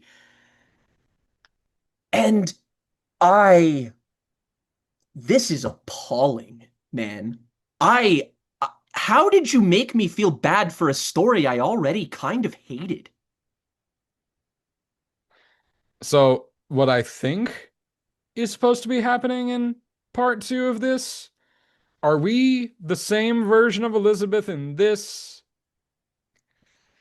Because we're playing Kind as of, Elizabeth. because there's We're playing another as Elizabeth. Elizabeth who So, gets which version killed of by Elizabeth? the Big Daddy, and because the reason stated is that Elizabeth then loses her powers and her omniscience, which again, no, because she opens a tear into a world where she died, why didn't she lose That's the... right. Because she returned to a universe where she died, the multiverse is collapsing. Which I just want to point out that in Infinite, she did this many times I mean, already. it's not even they say it as like the multiverse is collapsing, but it's really just that like it's all an excuse to make this into a stealth game where Elizabeth is a dainty little lass that can't do damage to people. So she can't have her powers Or a because if she second had her, health bar. yeah, because if she had her powers, then how is there a challenge for the player to overcome? And I'm like, I don't know, man, that's your problem. You're Like, making it my but problem. but but writing the story this way is not the way to do it because okay, this depowered Elizabeth in attempting to get her powers back sets in motion the first Bioshock. That is the story. Is that she does all these things that get all the players, the players of the narrative of the first Bioshock in the place where they need to be so that Bioshock 1 can happen. And dear listener, if you're not familiar with this and you registered the words that Jen just said, surely you must be thinking, oh, well, you don't mean that Elizabeth is responsible for everything that happens. No, everything. Like plot point by plot point, character by character.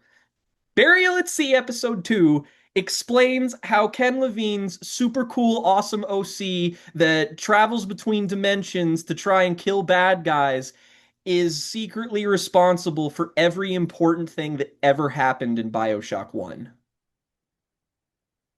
At least from Jack's perspective. Because I Yes. mean, it doesn't completely do an injustice to the surrounding characters of the first game. But the way that the player is just like guided through all of these like thing you know. Oh, we saw Dr. Suchong get killed by the Big Daddy. That was one of my favorite audio tapes that I It made for the first literally game. was. It's actually such a brilliant piece of storytelling and is like actually says something about Suchong as a character, which actually says something about the mentality of the people who exist within Rapture.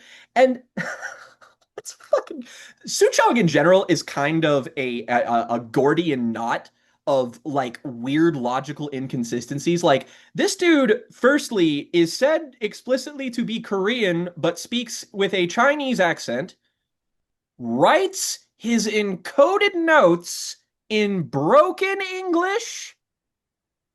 What? Why? Huh? And there So funny. we discover that the reason the big daddies follow the little sisters is because they have been imprinted onto them with like some fucking tech. And we find out that Suchong and Fink from Bioshock Infinite, who was supposed to be like a charlatan who stole shit and not like a guy who like actually did these things, but like, okay, whatever, we're just character assassinations all around. But they have been collabing through the tears in Rapture and Columbia, respectively, on things like the Vigors. And ultimately, he discovers that Fink bonds Songbird to Elizabeth somehow, and then wants to replicate that with the Little Sisters and Big Daddies. But it is a specific plot point that hasn't happened yet. And you have to do it so that the Little Sisters are protected by the Big Daddies. Which already goes against the fact that why did the Big Daddy kill Booker and Elizabeth in the first place if they hadn't imprinted yet? Like, that doesn't make any fucking sense. They're supposed to be docile. Because that was a different dimension. It doesn't I matter. It's guess. whatever. But, and so basically, they initially try to explain Songbird's connection to Elizabeth by being like, oh, she like, will program it to respond to oxytocin. But then immediately they're like, nah, never mind. And it's like, all right, okay. And then so they do the thing with her hair, and then that's how they do the little sisters also. But how did but this with the timeline of this all happening, this is happening while Jack is there, while he is encountering Big Daddies, but they haven't imprinted yet? Well, I guess what I Here's my thing. What? Here's my thing. Because in the first one, I think what's happening here is that episode one and episode two are two different versions of Elizabeth, and that these are two different dimensions. I don't know. It doesn't say explicitly that they are different, but they have to be for the story to make sense at all. So Okay, I'm just gonna so assume that they are. yeah, I mean, you have to. It is the only way that this makes any bit of sense. And while coming up with this imprinting tech, Elizabeth has to revisit original Columbia, the one you started in Infinite, that initial timeline. So she goes back.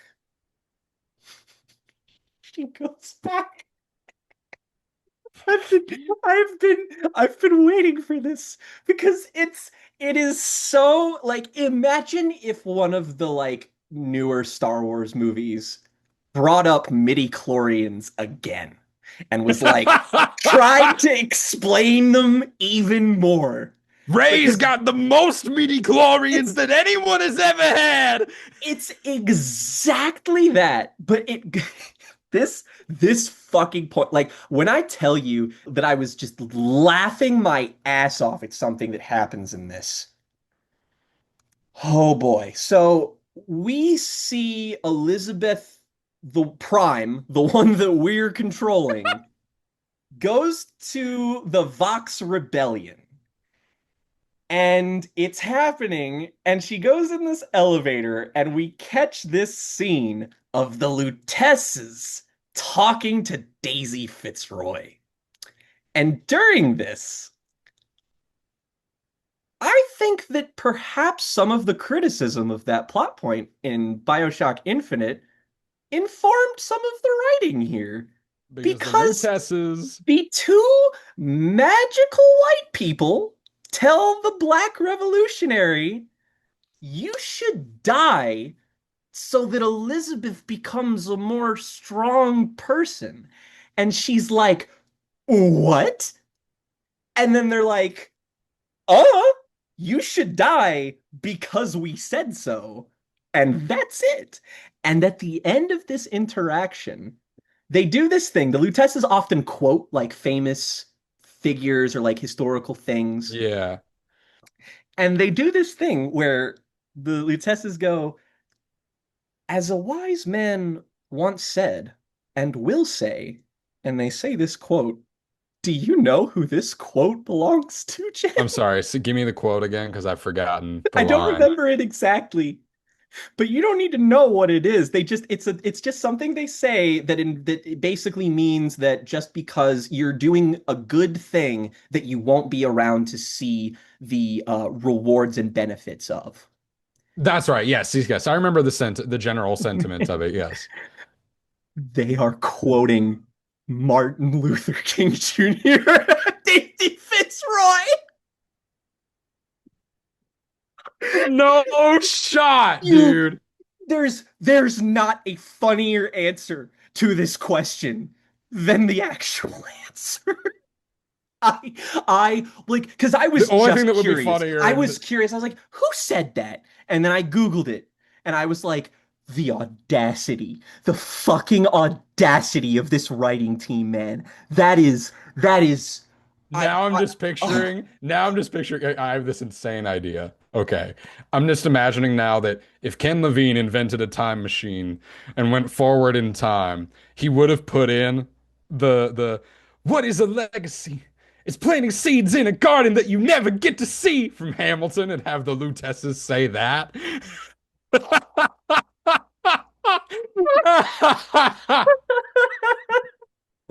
so as you are playing this shitty version of Dishonored as you go through this part of the game and slowly accomplish setting into motion every single minor event that happens in Rapture. You eventually work for at the behest of Frank Fontaine, then he like kidnaps you at the end and tortures you for 2 straight weeks because he needs the ace in the hole. That torture scene is insane. It's nuts. It's nuts. That is, I was legitimately like, I These disturbed Look, by how Bioshock like Infinite and Burial at Sea, like these games are cruel. And not even in a like, oh wow, that's really like dark. It's like they very much mistake like dramatic gravitas for just being shocking. And they do this and thing where they having play violence. the harsh string music to let you know that you're supposed to be really appalled at what you're looking at. And it's so overbearing. And when he's like, "Oh, I need the ice in the hole," and the entire time I was sitting there, I was holding my fucking Switch, and I was like, "You made Jack, you dumbass! You hired Tenenbaum and Suchong to make him for you. You have the ace in the hole. What are you talking Yeah, why wouldn't Fontaine have the word? about?" He's just so. Why wouldn't Fontaine Oh, have the code? for 2 weeks. 2 weeks. I'm saying, why wouldn't he have it to begin with? Isn't that No, the whole yeah, point and of the I, project? Why he, wouldn't Suchong have given him the code? I am so how like did you just forget this? Did you, like I would have if I were writing this for God knows what reason, I would have the script to the first game right next to me so that I could fact check and do continuity checking because why wouldn't you? Why wouldn't you? While doing that, like it is such a basic fucking thing. And then they do the ending of this with the slideshow of showing you how Uh, Bioshock ends. And which it's like, oh, canonizes the good ending to the first like, game, by the oh, way. Elizabeth martyrs herself, and yeah, the little sisters are saved. And then they go on to the surface with Jack, and fucking Elizabeth pops up in the fucking plane. The fucking plane, and gives Jack the fucking wood like, dude, did how do you not just be like, oh yeah, this is just me inserting my OC into this story to do the cool thing? Like, this isn't important. Why? Why was this necessary at all? I'm just, you know, What I does will this story say, mean? What are the themes of this game? don't do anything. Because a parallel universe version of yourself will either die or kill you for it. It's I I came to the conclusion, one of my final notes here is I think I utterly hate Elizabeth as a fictional construct. She is just everything about her makes this worse. And it's like, and the way she's designed with the pure like extent of getting you to like her, the player. That's the purpose of her design. It's the purpose of her dialogue is that she's supposed to endear herself to you so that you care. And it's like she's a monster in Burial at Sea. Like the Comstock genes are fucking strong with this one because she's like, yeah, fucking kill that little girl, man. I don't give a fuck to just randomly kill this one guy who's not even really bothering anybody anymore. Like, who fucking cares? Like, and here's the thing. Here's the thing is that I talked about how Bioshock Infinite goes against its own theme with its design of how the revolution makes it worse and then the racist utopic version is nice. This does the same thing with the original game because no, objectivism actually doesn't have any problems. It was a trans-dimensional sorcerer who made Bioshock fall. What the? This game is the biggest con in the entire medium of gaming. I mean Yeah, this because it's after all after lies. after like finishing this, I really do feel like I had been tricked. You feel spurned. And out of this, I'm just like, I'm trying to think of something valuable I got from this experience. And maybe I'll come up with something eventually, but like truly, I've exhausted my options. I've I got nothing. really don't know how this got the acclaim that it did. It looked nice and it was functional. That's all It it took. looked nice and it was functional, and it was also a political Rorschach test in its rollout. So they This got people talking about it in that way. this game really could have only existed before 2016. Any Oh my later than that, God. non-starter. Impossible. Just this is a very Obama era piece of art when people were just way more willing to take things at face value when probably they shouldn't have. And yeah, this was awful. Like in a way that I was like, I don't I think I thought was I would prepared for how much I was gonna dislike this. I wasn't either. And I was a lot more prepared than you were. So I frankly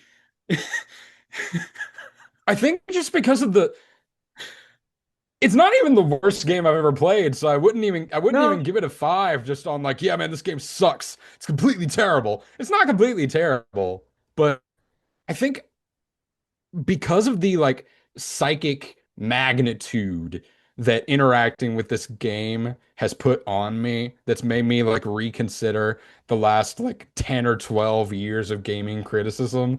Like just on the scale of psychic damage, this has to get the full 5. Because you've just made me realize that the world is much dumber than I initially took it to be. If this got away with being this bad at the time. it's this I is hate that you made me realize I, it. look, I am sorry on some level here. Like no kayfabe. Like I just this was a this is not the worst thing either of us have talked about on this show by a long shot, but it is absolutely the thing that made me be like, oh, the most. Because there's just no measurable way why this doesn't fail. It just is a failure. I don't like even the art direction is something that shoots itself. So, and There's a lot guess of what, Jen? games. Guess fucking what? Ken Levine is making a new game that's been in development for almost a decade that no one knows anything about, and reportedly he is channeling the fact that he hated how everyone reacted to the ending of Bioshock Infinite into the story. Please tell me this game is not already out and I don't have to play No, it. it is not. And Jen, I'm going to tell you something right now. That game is not coming out. It is never going to happen. Never. It is So dropping when like a you rock. when you guys see this in black and white a few episodes ahead in a few years, I can't wait for that Fuck. moment. Please, God, no. Elizabeth, The save black and me. white snippet of you saying that is gonna go so hard when that game comes out. It's gonna only thing that's aging worse than Riley's clip of them saying, I just love whenever Lizzo is in the news.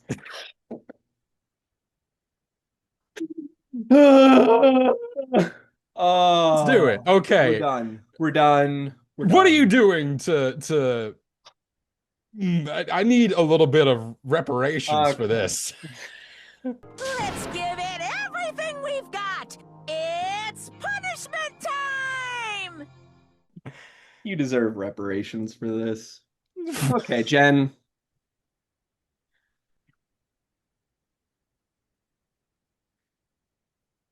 Not today. No, no, no. You But have the good pick. What do you yes, think of you're course, but that's doing, the thing. I man? get creative with my picks. I can still inflict pain on you with something good. Don't think I can't, because I can. But I won't.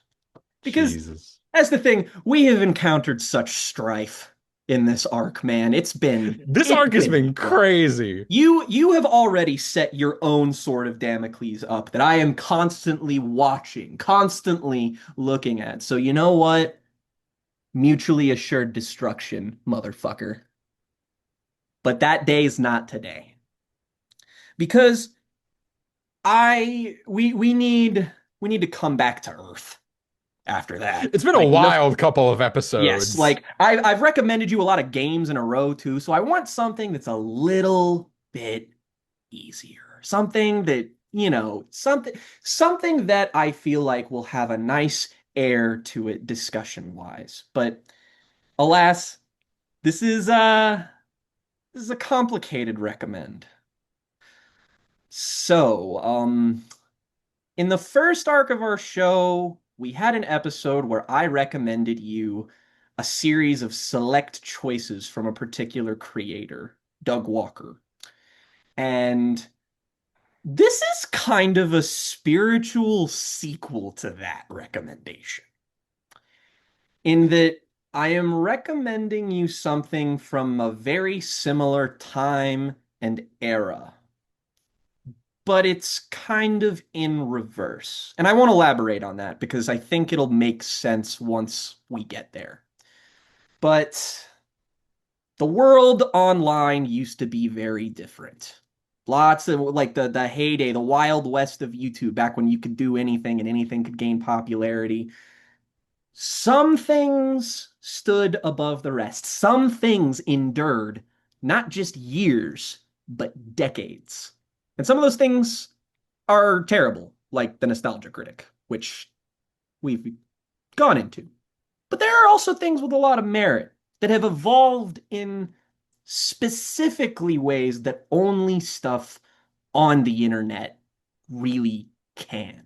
And it's from an environment that's not really all that different from Doug Walker. In fact, it's kind of adjacent to it in a lot of ways. But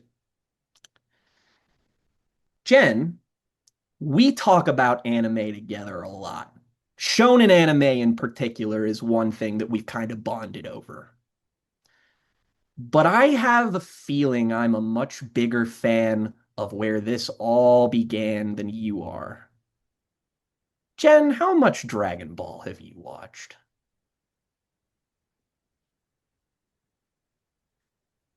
Oh no. Whoa, wait a minute. I'm not done. So Have wait, you watched I'll any? tell you, I'll tell you exactly how Please, much. please, I had a tell me. VHS tape when I was a kid that I got from an event in my school library that was the Nice. culmination of the baby arc of Dragon Ball GT.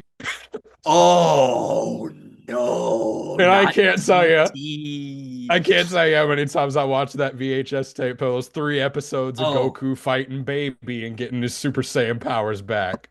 I had no idea what the story was. so how familiar are you with Dragon Ball as a property? Like, you know, if I showed you all of the villains from Dragon Ball Z, could you name them? I can name a handful. Okay. Yeah. So you know the basics then. Yeah. Okay. Well, we're not going to do that exactly. We're going to do something different. We're going to explore a phenomenon, its own Oh! infinite biome, even. Oh! Jen, I am recommending you the entirety of Dragon Ball Z Abridged. Let's go! Now, it is This is important gonna be great. it is important to keep in mind this began, I think, in 2007 and ended in 2018. So this is a long time that went over this, and we'll go into more of it when we talk about it. But for this recommendation, it's less about how good this is, and it's more about how it evolves. And it is 60 episodes, which sounds daunting. The good thing is that the first 30 of them are all like 10 minutes long because they came out when you could only make 10-minute long YouTube videos. What a Those were the time to be days. alive. What a And time to be this alive. this Back when was you had to something. shut up. Looking at what time it is right now. Imagine us dropping our podcast episodes in 15 parts. So yeah, you not having known anything about Dragon Ball whatsoever, you are going to watch Dragon Ball Z Abridged. And I'm just gonna let you know, it's gonna be rough going there for a little while. Prepare yourself.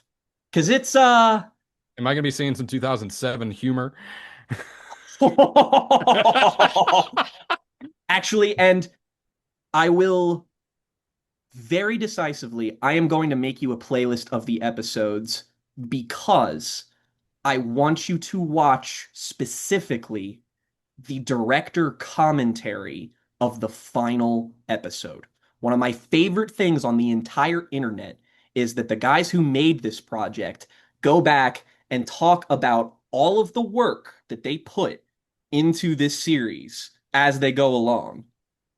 And that lets you get a better look at the scope of what this is. Because, man, 10 years ago, this was the shit. I made friends because of this thing, because I used to do voices from DBZA, and then people were like, "Oh, hey, this guy can do Frieza," and I'm like, "Yeah, a little bit." So it's a good time. I think this is gonna be a good one. So Jen, please go ahead. What biblical plague do you want to cast upon me? I, you know, it's difficult because I already feel like I hit a pretty big red button, or at least I thought it was at the time, with the Walker Haze, and then look where that And look where trust me, that ladies and went. gentlemen, this red button is not me fucking around. I have So stuff. I think want to remember this era because we've just talked about a very seminal work of mid 2010s neoliberalism. That So, is that is the you best know description what? of Bioshock Infinite one could possibly give. You know what? Let's keep this train rolling. Mid 2010s neoliberalism. I'm about to drop. Yeah, yeah. We're gonna. Huh, hmm. Jake,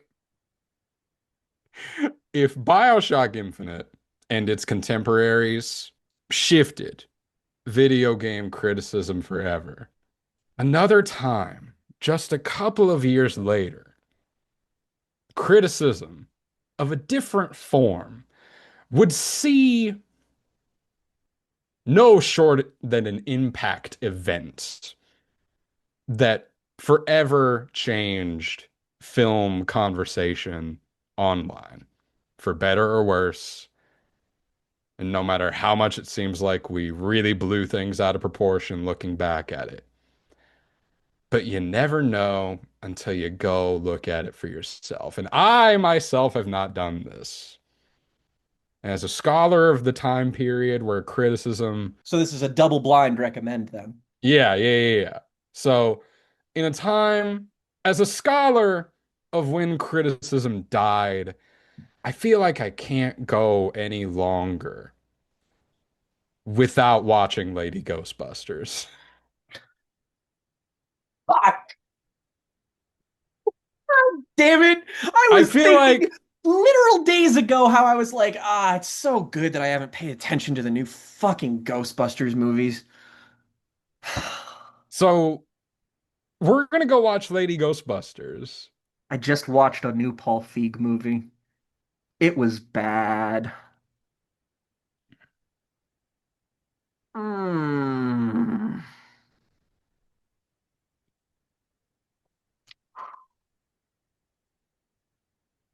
Next time on Jen and Jake's Bizarre Affray, two attempts at riffing on seminal science fiction.